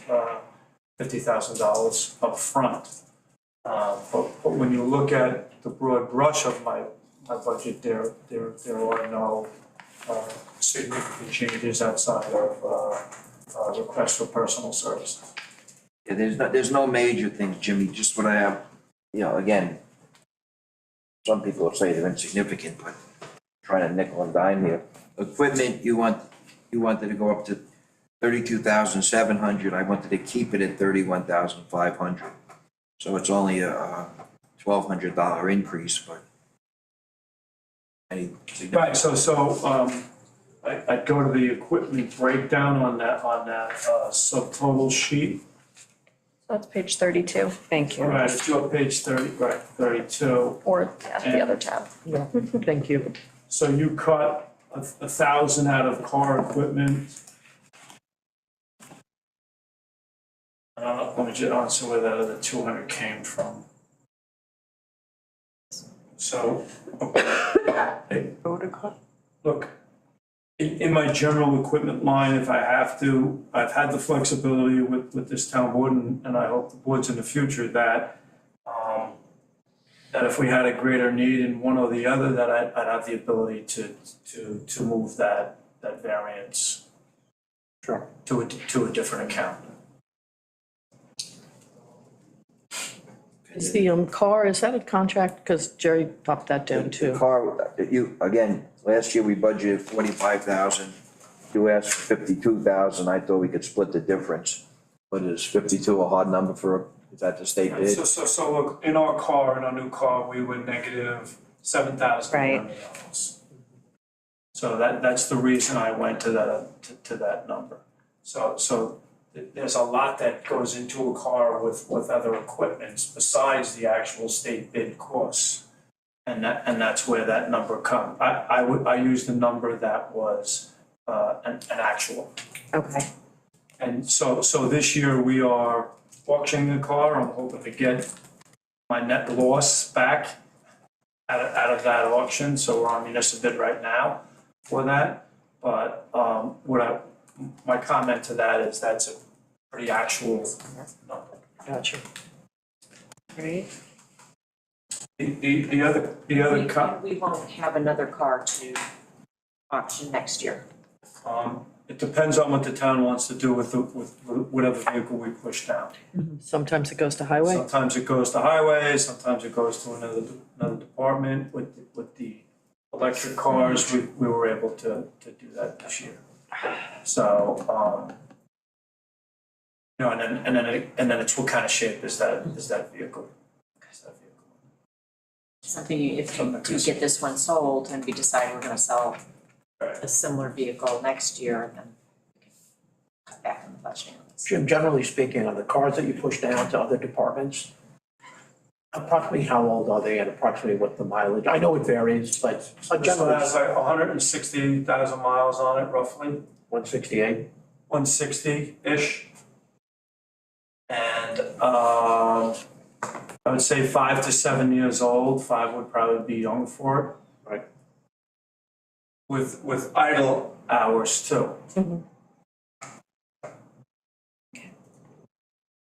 Some of the vehicles I still, Joe Fenora still uses, that vehicle I mean, the highway still has some and they've put time and money into those vehicles, so they do seem to last.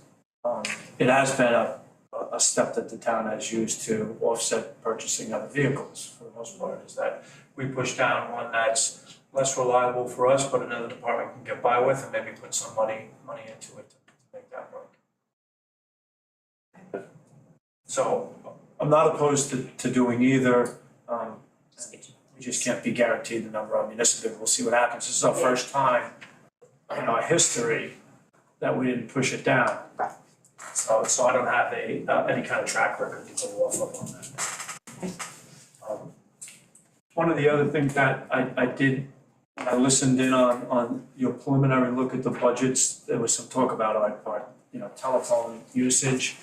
And so I would tell you that telephones and contractual costs are the thing that I see really changing in the police department as companies go to these longer term models where we whether it's our records management system or our radios and different things, they seem to spread these things out over contracts over a period of time. So telephones is similar to that. We have telephone, and just to I try to run a breakdown of that. Between our in-house phone bills and our internet at headquarters, we're at about $5,000. We have modems at both ferry terminals. Between the two of those, we're at about $5,000.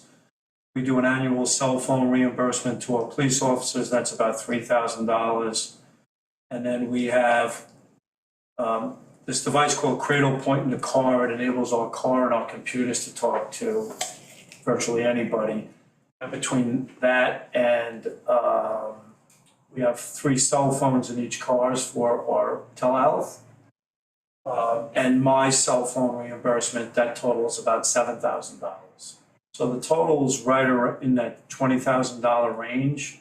And a lot of that, while some of it could maybe be shifted to contractual, it's real numbers. I'm not putting forward a telephone, although it's under telephone. I think we should call it telephones and modems probably right now, because a lot of it is communication modems outside of just telephones. So that is one of the things. I think BJ, you might have been the one asking the question about the telephone costs. Yeah. And then just to highlight the contracts, I submitted a request in my draft for $121,000 in contracts. So, it's our copy machine we have an annual contracts for. We have a GPS tracking device that's $700. We have those speed signs all over town, well, not all over, but the mobile one on a trailer and the 2 fixed ones. Plus we pay to get the data off of the Heights ones as a shared service. That's $2,500. We have a noise machine calibrated every year. Our records management is $11,000. We have iCrime Finder. If we take photographs with our private phones, they get stored to a cloud-based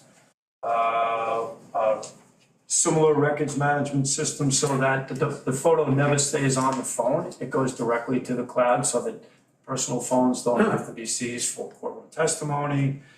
Our Lexipol policy manual is $7,500 a year. We have Lexipol training now, which is $2,200.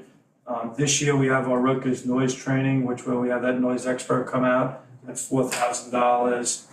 Our Southhold radio contract, I'm estimating at $72,000. And that includes an add-on that the county is adding to do records management across the board. We have in-car video, and their storage is $2,000.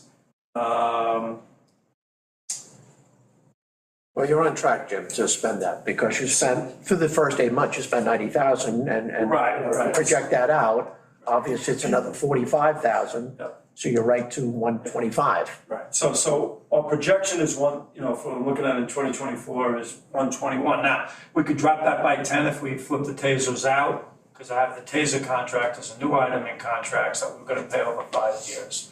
And we had talked about that in capital planning, is it a one-off, but we could do it as a one-off or we can do it contractual, it's open. Right. We did put tasers in the capital budget. We did, Right, yeah. Yeah. and so there's some suggestion on taking that out, it's just a food for thought. I know we had this discussion, but I'm drawing a blank. Police radio upgrades, where is that? Right, so we are, the county's trying to develop a radio system that is on the 800 megahertz, and that it goes across across all municipalities in the county. So they're going up on the Greenport Tower.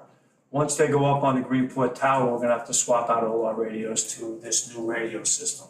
This year, we're expending $40,000. We ordered those radios, because it's on the capital, in January 1st, and we still have yet to receive them from Motorola.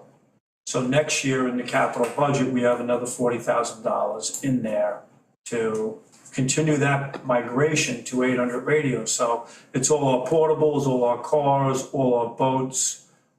So it's a progression that we're doing over time at roughly $40,000 a year. Jim, did Jen say any of that was grant fundable, or? And we I think this is ARPA fundable. I'll make the case that we can use some of it. Right, so in the capital budget, because Jerry, the radio purchase is in the capital budget, that might be something you could address in the capital budget. I don't know that funding source to say, yes, it would be good or bad in there. I don't know enough about it to tell you, yes, you could, or no, you could. And where'd you want to use, Jim? The COVID money. Okay.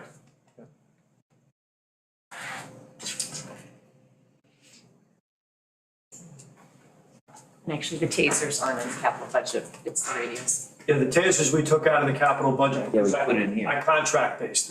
Yeah, okay. Yeah. So now we can remove it from both of those if you find, if that is a source, and we could expend it now, and then 5 years from now, there'll be another expenditure that we could decide whether the contract pays for.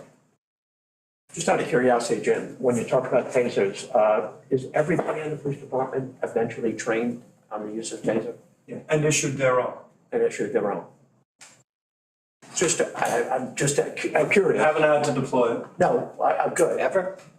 No, Us, take them out, but actually use them. okay.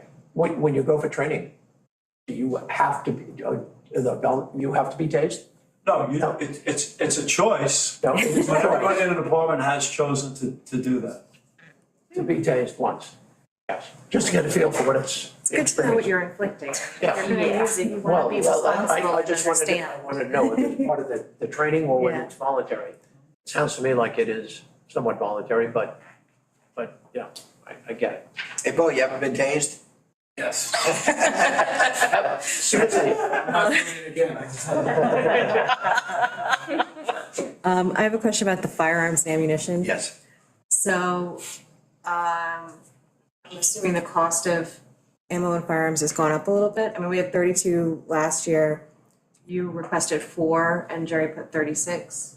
So that has evolved too. So we have patrol rifles in our cars and 7/10ths certified, right? 7 out of 10 officers are certified in that. And so initially, the county would cover the costs of the initial training, which is a 5-day class, and then quarterly thereafter. They don't cover the cost of that animal anymore, so we have to purchase those rounds for training. Okay, Under the county, I don't wanna bury you, there's county shared costs for police services. So our regular firearms are under that shared cost, but that patrol rifles aren't, but even though they do that training. okay, so does the 3,600 cover what you need, or Just is see the where- 4? Yeah, When you do those trips to the range, Jim, are they in Riverhead area or it's in West Hampton. it's in West Hampton range? Near the National Guard. Oh, yeah, yes, okay. So, I split the difference with you here. I'm not one to add budgets. I ask for what I believe we generally need. I mean, we have most of our lines super tight. At the end of the year, you know, if gas prices are down, there might be some money left over in gas and we can shuffle those around. So some of those lines are pretty close. What was the net difference between the two? $400. Okay, so again, if I have to, I'll make things work. But I want you to know that, you know, that's why I'm, making that statement is Yeah. my budget numbers are actual. That's what I think. The significant one is the car and the motors, relatively speaking. Okay. Jail stayed the same, animal control, We're gonna talk about. boat I struck, grew up yeah, boat struck, about that a little bit. hours Yeah. changed. Before we go to stuff, yeah, so, you know, we do the 3616, right, so if you wanna talk about that on the animal control side, well, you might as well kind of come up. Yeah, welcome, and because I was on the internet a little bit before, just speak clearly and loud. We are trying to, and Bo can speak to a little bit better than I do, is closer aligned with he does. And Jim, I did hear your comments in listening to the recorded meetings. I don't want you to think it's a 1-for-1, that on given day A, he's only doing deer management. Or given day A, he's only doing bay council. There's days where you might do 3 or 4 hours of one and a few of the other, but we are trying to align his time closer to what he's actually doing. So in that, we have 36 weeks out of a year doing marine patrol work, and 16 weeks, which is 4 months, doing animal control. But there's days within there that it's fair to say that you do a bit of both. But equating that out, and so that our budget is more closely aligned to what the actual is. So in general, if you wanted to say January, February, March, and a little bit of April, maybe a little bit of December, he's doing both, or there's other days in the fall that he's doing stuff. But in general, that's how we broke his budget down. So in the animal control line, you see part of his salary coming down. And then in the Marine Patrol Bay Constable side, you see it going up. Both budgets fall within my operation that I have control over, so we kind of just shifted the funds a little bit. The other big item in animal control was this concept of, and Bo, I'm gonna let you speak to that. Sure. Where I believe, what do we put, close to $20,000? 20,000, right, so, Habitat management, Yeah. that line? yeah. And Jim, you have heard this because you came to the last year's TIC committee meeting. You know, the Dearling TIC committee felt that you, as a liaison, had made it pretty clear at previous meetings that there should probably be an increase in out-of-the-box thinking, right? Because all of the things we are doing, have been doing, either only get us to a certain point or are not able to get us anywhere, if it's, you know, I depends. think I was articulating the feeling of the 5 of us, that, you know, in terms of overall numbers, what we didn't want to see happen is the deer herd spiking back up again. You know, that we had made tremendous gains in trying to take the deer herd down. We saw slight increases. Again, we look at trends over periods of time. But, yeah, that, I think I wanted, as the liaison for this body, come to you guys and say, the town board really is serious about trying to think outside the box and anything we can do to accommodate getting to the goals. And those are the goals created by the Deer and Tick Committee under deer management. We are for. And I think the one thing that we noticed this year, and of course it came very evident during our meetings, is the increased spike in Lone Stars. And you showed that when you went out and you did your annual, survey of those. And people in general, just, again, it's more subjective, but people coming up to, I've never seen so many ticks in my life, it's, again, we talked about 2 years now, third year into no more posters and the warmer winters and the lack of burning and all the other things that went into it. So, yeah, I tried to explain, and I take those notes and I share them with the board. Right, so the theory there, and Dr. B is here, so he can speak to it. No, we literally just on. Perfect timing. So obviously the Deer and Tick Committee, right, combined, has a limited number of options available to it, right, in the town, by default, with what we can do. So, with that in mind, without having to increase the overall budget to pursue new or novel approaches, while still being able to maintain the expected level of deer reduction effort, meaning what we expect we'll be able to do, right? We're not, we've never overspent on a line item. Right, yes. On that ever. Right. The Deer and Tick Committee realized that there could be a novel way to help mitigate tick risk. Right. To public users, right? Right. Through habitat management. Right. Which is, Yes. this is not novel science, this Right. exists, this is published literature that supports doing this. Right. Our peers in Mashonack already do this. Right.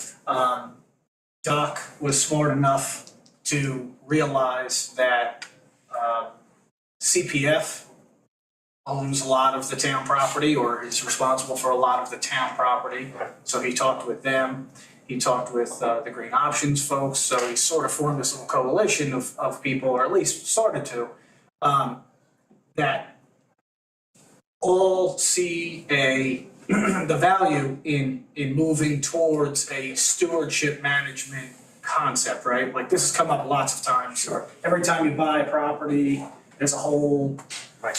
evaluation of what you're gonna use it for, so on and so forth. So anyway, long story short is, Deer and Tick wants to put their money where their mouth is and say, hey, we want to, in addition to being able to access these properties better for public use, in addition to having them look better, fill in the blank, there is a very real, very material opportunity to capitalize on a tick risk level by maintaining these properties and/or pursuing invasives reduction, right? There's a direct correlation between presence of certain invasives and microhabitat that supports various tick populations, right? So they suggested that we reallocate some money from the deer reduction management, which for moving forward is over budgeted, right? Like the $60,000 that's in there for next year is an over budget. We don't need all of You're that. taking that 26,000 of the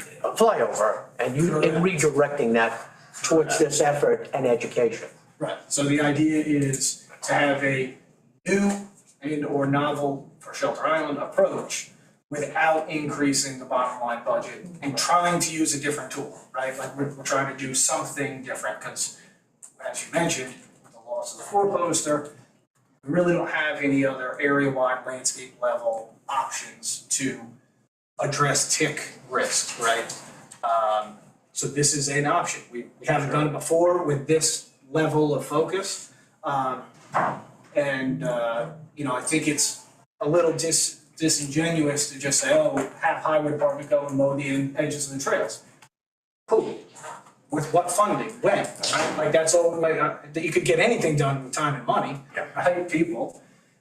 So this is, that was the impetus behind that reallocation, right? We figured we could reallocate that much money. It doesn't, that 26,000 What was. are we reallocating it to do what? I still don't know what we're doing with it.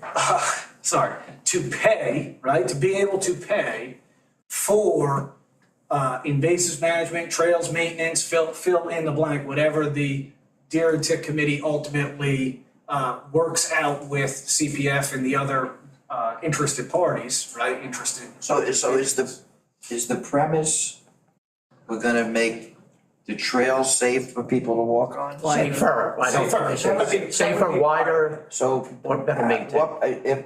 if 100 people come down with tick-borne Lyme disease, we saying that the majority of those people walk on the trails? No, this is, think of it more like, taking a preventative action, right? It's, you're putting a sign up, hoping somebody reads it, same sort of concept, right? Like, you know people are gonna use these trails. If we have the ability to make them safer to use, in addition to the The problem I have benefiting, with this, you know? Bo, is this town board made the commitment when we dropped the 4 posters, that we would keep that money in the funds to find ways to, and now we're thinking outside the box, but we still want to use that funding. The CPF has an obligation to maintain their properties. They're supposed to be doing that now, and they don't do it. They cut trails through vines, which is absurd. We did one major evasive remediation in West Neck, and we got killed for it. We have Cottage Lane, that's all it is invasives. So to take deer money to make clean paths, I think is stupid. Well, let me just interject 2 things here. Number one is, and I remember, Bo, you saying it, in fairness to the people that hunt those properties too, access to recovery of the deer is a lot easier when the trails are widened and you can bring a vehicle in and recover the deer rather than have to drag a deer a quarter of a mile out of That should the. be the CPF. I get that. The other thing is we are a deer and tick committee. We're not just a deer committee, then over here we have a tick committee. We are both. The other thing I brought back to the board was the increased push on education and training of new bow and arrow, archery people. The other thing I brought back to the board, which I thought was kind of important, was, it's off my mind right now, is the NUCO program. That last year we thought we had 4, we actually had 2.5, I think the number was. But the NUCO program for February and March is essential if you're gonna attempt to get to any success level. That is critical to the whole piece. If you're targeting does, and again, you go through the formula of 1.75 or 1.67, or 1.5, whatever it is right now. And that 2 months brings back tremendous dividends in terms of controlling the deer herd. If we're going to continue only using 2 NUCOs, I said, let's redirect some of this money, pay for all the NUCO training, pay for additional incentives for NUCOs. I mean, recreational hunters will get you this far, and NUCOs will get you that far. So it's a combination of the 2, that effort. But and plus the fact that, I think if you put it all together, it's, when you think about the threat of what Lyme disease and all the other tick-borne illnesses cause the public here, and we're a vacation place, people want to go out, and people are not just getting ticks now out in wooded areas, they're getting ticks all over the place. So we wanted. Because Dr. Bevilacqua is the chair of the committee. Yep. And it's the committee's recommendation. Right. This item. So I think it's worthwhile for the board to hear, for a budget item, the chair of the committee's. Good point. recommendation. It's a good point. Yeah, and let me just say, it's all of those things, okay? We've run out of things to do as far as tick mitigation. The 4 poster was a godsend, it was great as far as I'm concerned. I'm not sure everybody agreed, but I think it took the number of ticks way, way down. We lost that. Now what we have to do is try to figure out what else can we do. Literature strongly supports us moving towards education, which we are doing, okay? A little bit of extra money is helpful, but it's not that. But you have to get people to read it, you have to get people to believe it, you have to get people to spray their clothes with permethrin and before they do their gardening, all right? This stewardship of forestry is more than just tick mitigation. Most of the articles you read about stewardship of forestry is to enhance the forest. Okay, you get rid of invasives, you open them up, you get more air down to the base, it dries it out, that does kill ticks. And also you get rid of some of those invasive and some non-invasives, which choke the what do you call it, the lower story of your forest. So you want to open those all up and make them more beautiful for people to enjoy. You want them to have trails. It was just a matter of widening trails, that's not, a big deal. It's all of that put together. Is this going to decrease the number of ticks that Bo gets on his drags? My answer is probably not significantly. Because we're at the bottom of a steep upslope related to the loss of the 4 posters. So those numbers may still go up, and I don't want anybody to look at me a year from now and say, you did this $26,000, you cleared up some stuff. What I would like to do, and that's why I brought in Tim Bertel, that's why I brought in Howard Johansson, and Gordon Gooden. This should be more than just tick, mitigation. Many beautiful places and islands and resort areas have forestry stewards to enhance their forests. We've lost a lot of that just because of invasives, all right? But we've lost it because we don't take care of them, we don't open them up. You see it out west, they don't clean their, their understory, and they end up with terrible forest fires. Not that I expect we're gonna have a terrible forest fire, but I'm saying all of that goes into that. So I don't want you to think this is just about tick mitigation. What I'd like you to think about it is that if the 4 of us could get together and come up with a program that will look at all of ours together, all right, of our properties, we'll decide what's good, and then we will direct somebody, that somebody should be dedicated to this habitat management, this habitat forestry management stewardship from the Department of Public Works. That's what I'm hoping. Do I think that the 2% committee, Gordon, has an obligation? He has money, yes, he does. It doesn't make any difference. I mean, I get a little upset when I think about where the money's coming from, the police department or the TIC committee or this committee. It's all coming from the same, at least, set of pants. They may come out of different pockets, but okay, it's the same set of pants that the money's coming out of, and that's the money for Shelter Island. If we think that forestry management stewardship will enhance this island more than just tick mitigation, I agree. we should seriously think about funding this. And in an ideal world, which is not, you would get a PhD candidate who can use a chainsaw, a backhoe, and drive a dump truck, all right? It's not, okay? I do think maybe between the 4 of us, and we happen to have Cody Marie Miller as one of the managers, stewards, managers or directors over at Mashomick. This is her love. She's trained, I'm not sure it's 100% in this, but this is what she's done for the, reserve for years down in Florida, Georgia, and stuff like that, and now it's up here. When I asked her, would you be willing to help me, do my part on this? A smile came out, this is what I love, okay? This is what she will do. She'll help us do it. First thing she says, you get a list of all your properties. So we have more than just, the 2% properties. You have some town properties that may need some looking at too. And the $20,000 or $26,000 could go to that. If you want Gordon to put in his money to. The money comes from OBR. The other thing, I don't know if Tim has any money or anybody else, but if we could get enough to get a person dedicated to this, we might make an impact on that. Worst case scenario, we're improving our forestry, we're improving our parks, we're improving our landscape. So that's how I looked at it.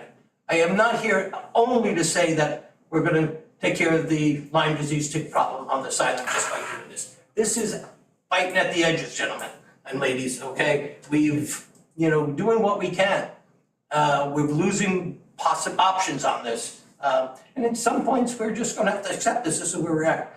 Education by far is the most important thing, all right? If no matter how many ticks you have out there, if everybody stayed on the sidewalks, nobody would get Lyme disease. That's not what we want.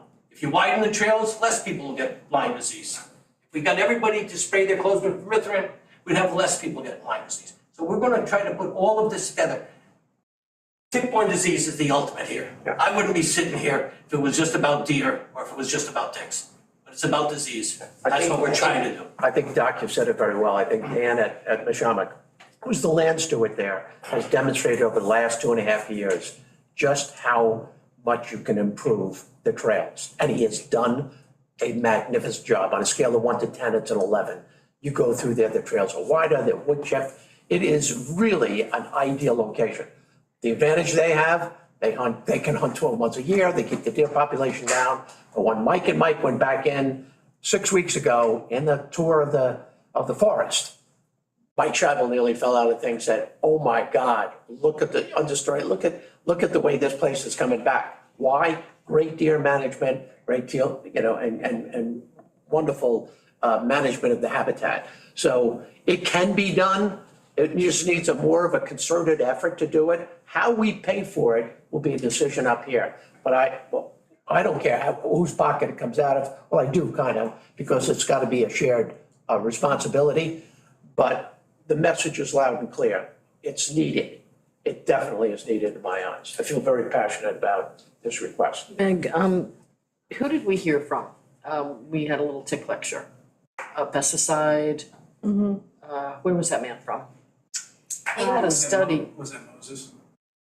I think so. Suffolk County? Suffolk County. Suffolk County. Yeah. I listened to that. Moses. That was good, right? But That was can we talk about the trails? He said that you can walk in the, Those are actually the most dangerous areas because they're the driest and they're easily. Right. Yeah. right, anyway, if I Yeah. find something that's contradictory, I'll email you. Because it's something's ringing in my head that I can't bring up. Well, I can only tell you, the trails that, BJ, trails that are not maintained properly, Have supported them, hence if you would like. No, it's fine. because deer use trails. Yeah. They're like people. They don't walk through the bush. At night, they walk down the trail. Right. So anything that's, when the trail is in here and the ticks are going off into, and then you walk by the next morning, it's perfect. I got If you widen that trail, it's a big different story. Okay. No, The other thing is, once you get more light into any of this, Barry, Yeah, heat gets down there, ticks die from desiccation when it gets hot. right, That's why well-maintained lawns are not good habitat for ticks. Yeah. Okay, so anything that we open up that understory, that get more air, more light, besides enhancing the whole forestry, different growths down there, more songbirds down there, more, it just worked. You also open it up, and somebody else, I think maybe even there, talk about how you open it up for the owls and the hawks to get the mice, which is also Right. an advantage. You get underneath that barberry, you get underneath that flora rose, nobody can get in there, okay? Except, mice and, deer crawl under there. But it's, you can't do anything else. I'm not a big believer that it's gonna enhance our hunting all that much. There's places on this island that you can shoot a deer, you cannot recover it, and that's a shame for any ethical hunter, okay? And that has to do with how densely, the understory is. But anyhow, that's, I think it's worth something, okay? As I say, it is, we try and anything and everything we can, every little bit helps. Yes. I agree, well put.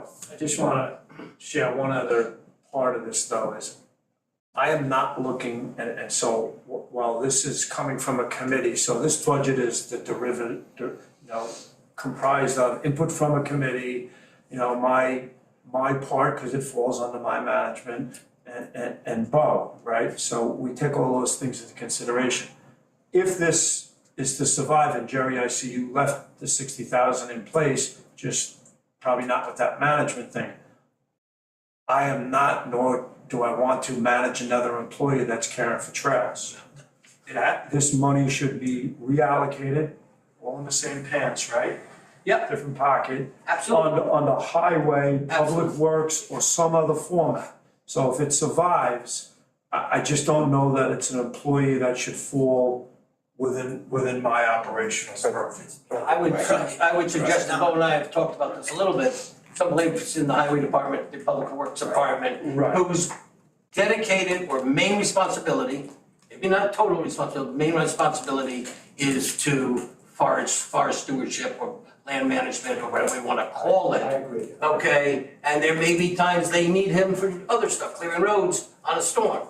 And then they use him, And there may be times we need a second or third person to drive a truck to get this stuff if we're gonna clear it. So, but it should definitely not, and I'm not gonna be the steward, okay? And I'm not sure we're gonna have a steward right away. We're gonna have maybe a joint effort by a couple of us, and hopefully Cody will help us get through this. But I don't want her being abused either. I mean, she's got a job. I'm, with the rest of us don't. All right, so the way I'm seeing this line item, and correct me if I'm wrong, and the way I'm hearing Jerry is that, you know, in Jerry's mind, this is something that CPF should have in their stewardship plan for every CPF property is habitat management. So it's sort of like a program that we need to develop that CPF need to implement on their properties on how to maintain them and actually do this habitat management effectively. And I see this $20,000 line item essentially as the cost to do this same habitat management on town-owned properties that are not part of the CPF program. That would be a clean way of saying it if you don't think that tick management is an island-wide problem and it doesn't make any difference where we manage it, okay, as far as you guys, as far as that money. If you said, I mean, I would say, you know, I'm not opposing we do it, you could do it on private property if it was the place to do it in order to kill ticks that was being, you know, distributed to the, you know, the rest of the forest that was giving people disease. Not saying that, okay, I think you guys have to play the game about, and I don't mean that insulting, but you have to play it that who's gonna put out this money and that money or whatever. Clearly, the CPF money has to be used for their properties. And, you know, the downside to that, it's always a two-edged sword. If you just use town money, and I say it's coming out in the same set of pants, whatever you wanna say, you leave the money for them to buy more properties, which has been a wonderful thing for Shelter Island. I've been here for almost 70 years. And I'm impressed with the number of nice properties that they've been able to get. So it's, you know, you're either taking it out to do their, you know, to cut their grass from them, or they can buy more properties. Doesn't make any difference to me as a citizen of Shelter Island where it comes from, all right? De minimis, when, you know, 60,000 versus any new piece of property is $1 million plus. You know, I mean, it's in terms of how much that would really contribute. I think there's an obligation to maintain the properties once you buy them. At least get them back to, you know, where they were. Right. But as somebody mentioned, I think, with Jim or Harry about Cobbard's Lane, I mean, that place is so choked with everything. Yes. It'd be wonderful to get in there with a crew. Yes. Clean it up and make another small little nice park. Yes. Okay, not just a trail that goes. Yeah, through it, exactly. Right, but a nice little park out of it. It would take, you know, some money. It would take, you know, maybe hiring some people. Maybe we have to get some tree people in there. But that's what we could do with this. And it's a long-term project. Yes. Right. This is not, we're doing it all this year. Right. Or 20 grand, or there's 60 grand. Right. It's over the next 5 years, every piece of property that we own opens up to a nice fee. Doesn't have to be clear cut, it just be, you know, some of these properties that have multiple trees with a path walking through it, you're walking through a wonderland. It's beautiful. Yeah. Hey, before you guys leave real quick, can we start doing some homework on potential drone use instead of the flyovers for the future? We do. Okay. We're already, Okay. I've been working on that Because we, you know, for 5 years. okay, because we need to, you know, we invested the money, we got some results. Right. I'd rather just throw it all away, just. Yeah.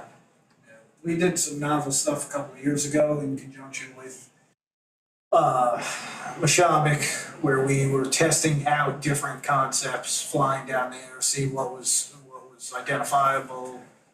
So it's Good. there's a body of literature that is emerging, right? This is fairly relatively new technology from a scientific standpoint. So we're following that all the time.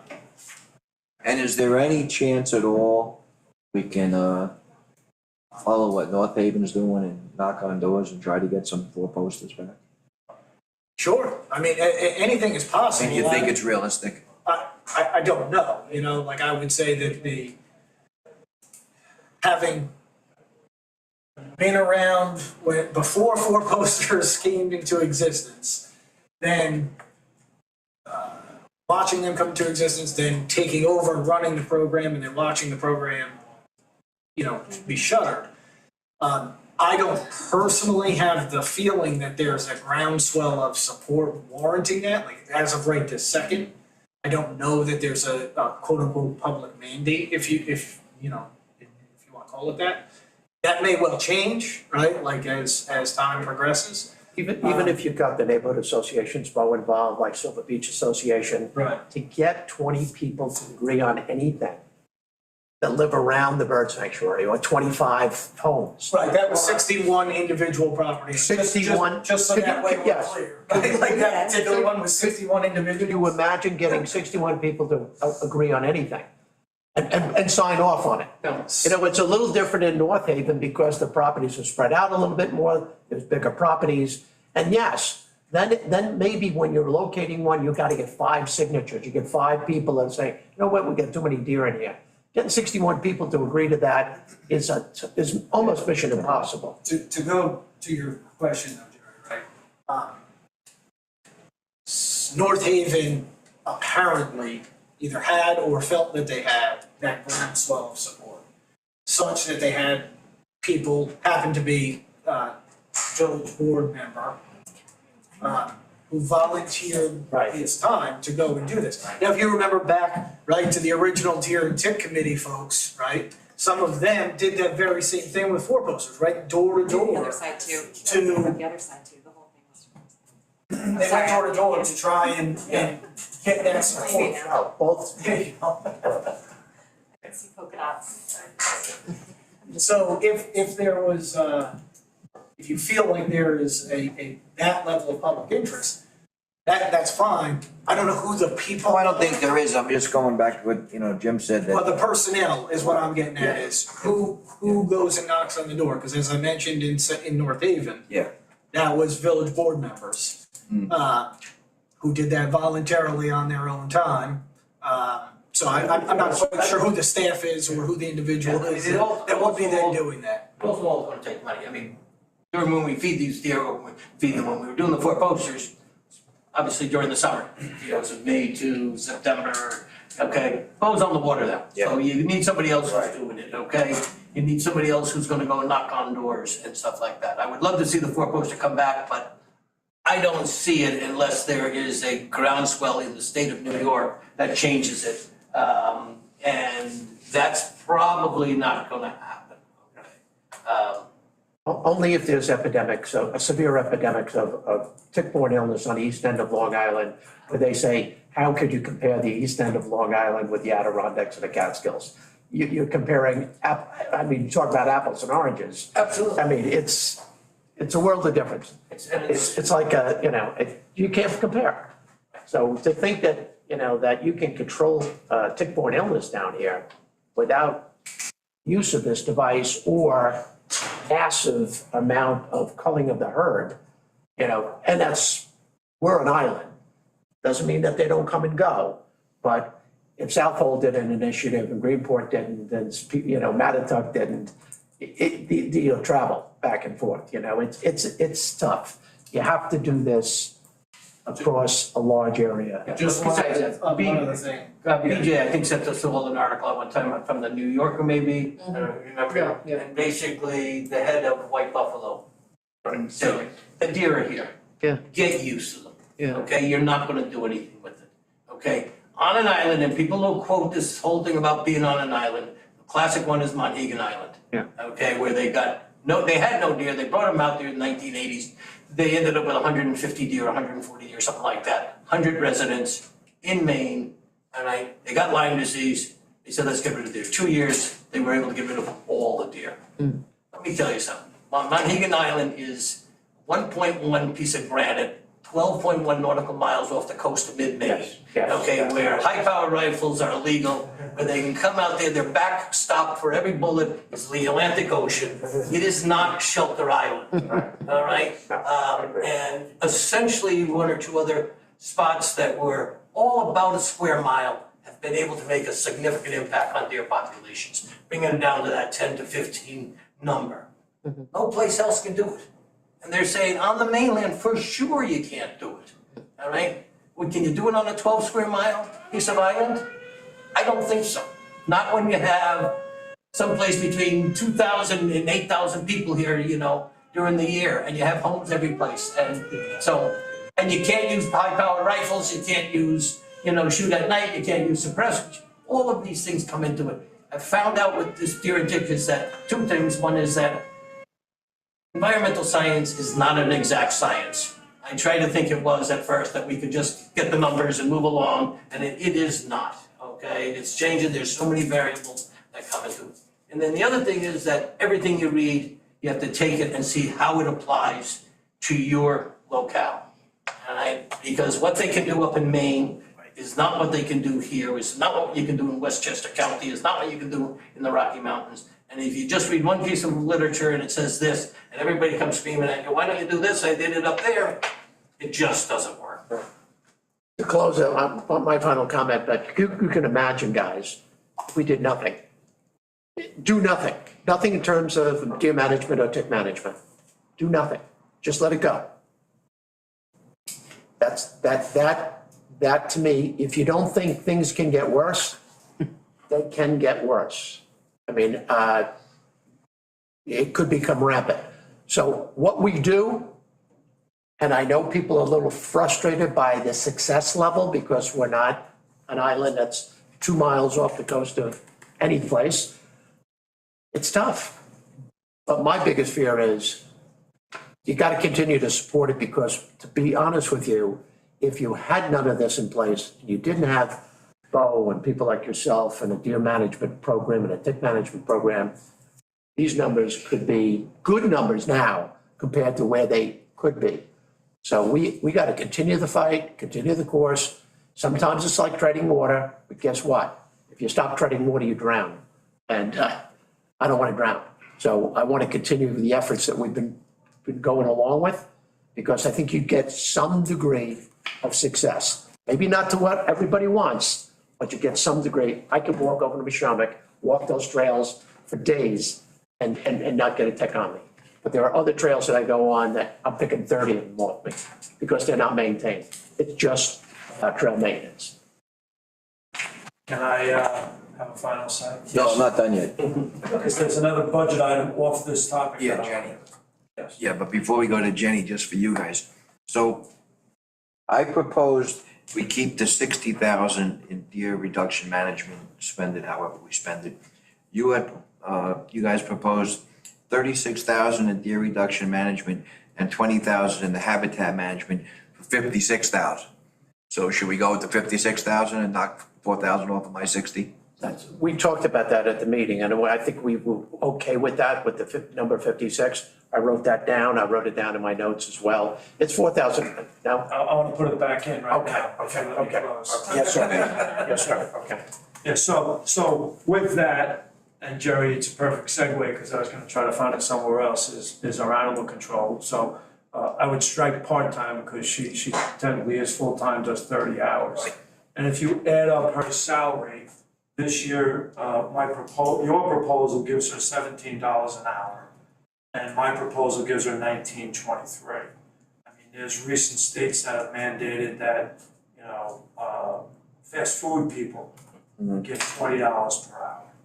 So if you were gonna make that adjustment, that's a simple way to do it right there, is it's a $3,000 difference roughly between what you have and I have.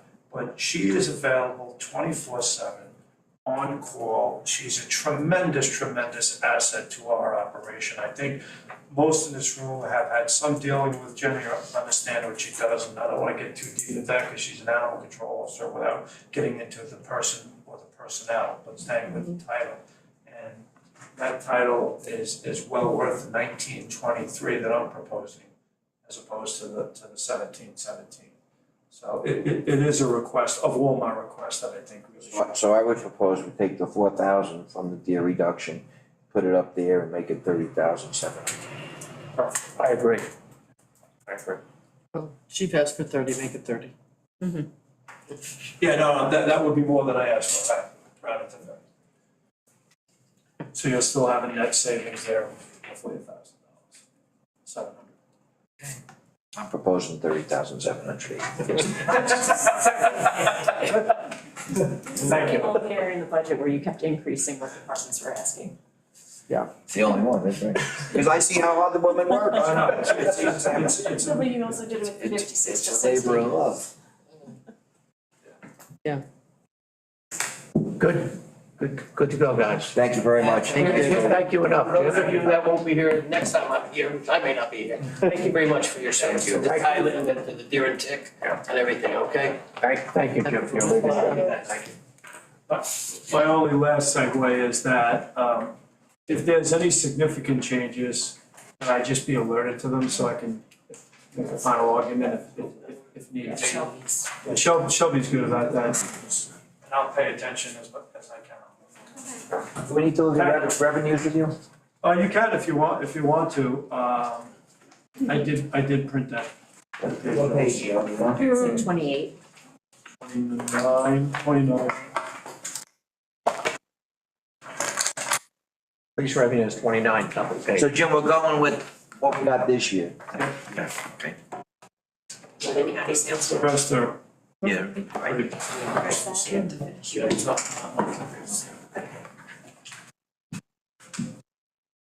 All right, thank you. Sounds good. Thank you, I appreciate it. Thanks, Jim. Thank you. Got anybody else for the day?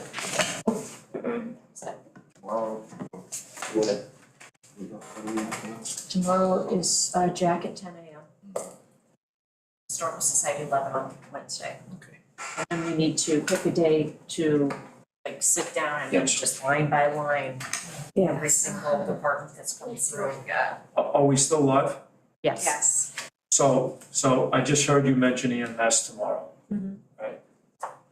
I can't place a dollar figure on the value that a paramedic brings to this island and our overall operation. I'm sure Jack will go over it well with you, but the difference in this summer, just on the mental health crises we saw where a paramedic was able to intercede and reduce physical acts of violence was amazing, and I could cite 3 calls. Can you just expand on that? Like if we didn't have a paramedic there, well, you know. Yeah, you have a person in full mental crisis. One call, the person was had no clothing on, profusely sweating, in a delusional state that we had to ultimately put in cuffs and put in the car, combative in the vehicle. That when the paramedic gets there, they can administer a drug set that can help reduce that anxiety and bring the situation back under control. We had several of those this past year. And the paramedic on those calls is amazing. And then the actual life-saving calls, I'm not in any way diminishing the volunteers, but the paramedics, because they have exposure to so many different places and the volume of calls, brings a level of expertise that quite frankly, it takes so many years for our people to get that level of exposure. But if it's your loved one in medical crisis, I'm not talking about mental health crisis, medical crisis, whether it be a heart attack or a stroke, the difference that a paramedic can bring to that scene is amazing. So the value of that paramedic, I don't know the numbers. I haven't looked at the numbers, but for me, we're getting to the point where we have to really look at that, especially in a senior community. Looking at having that 24/7 if that's a capability.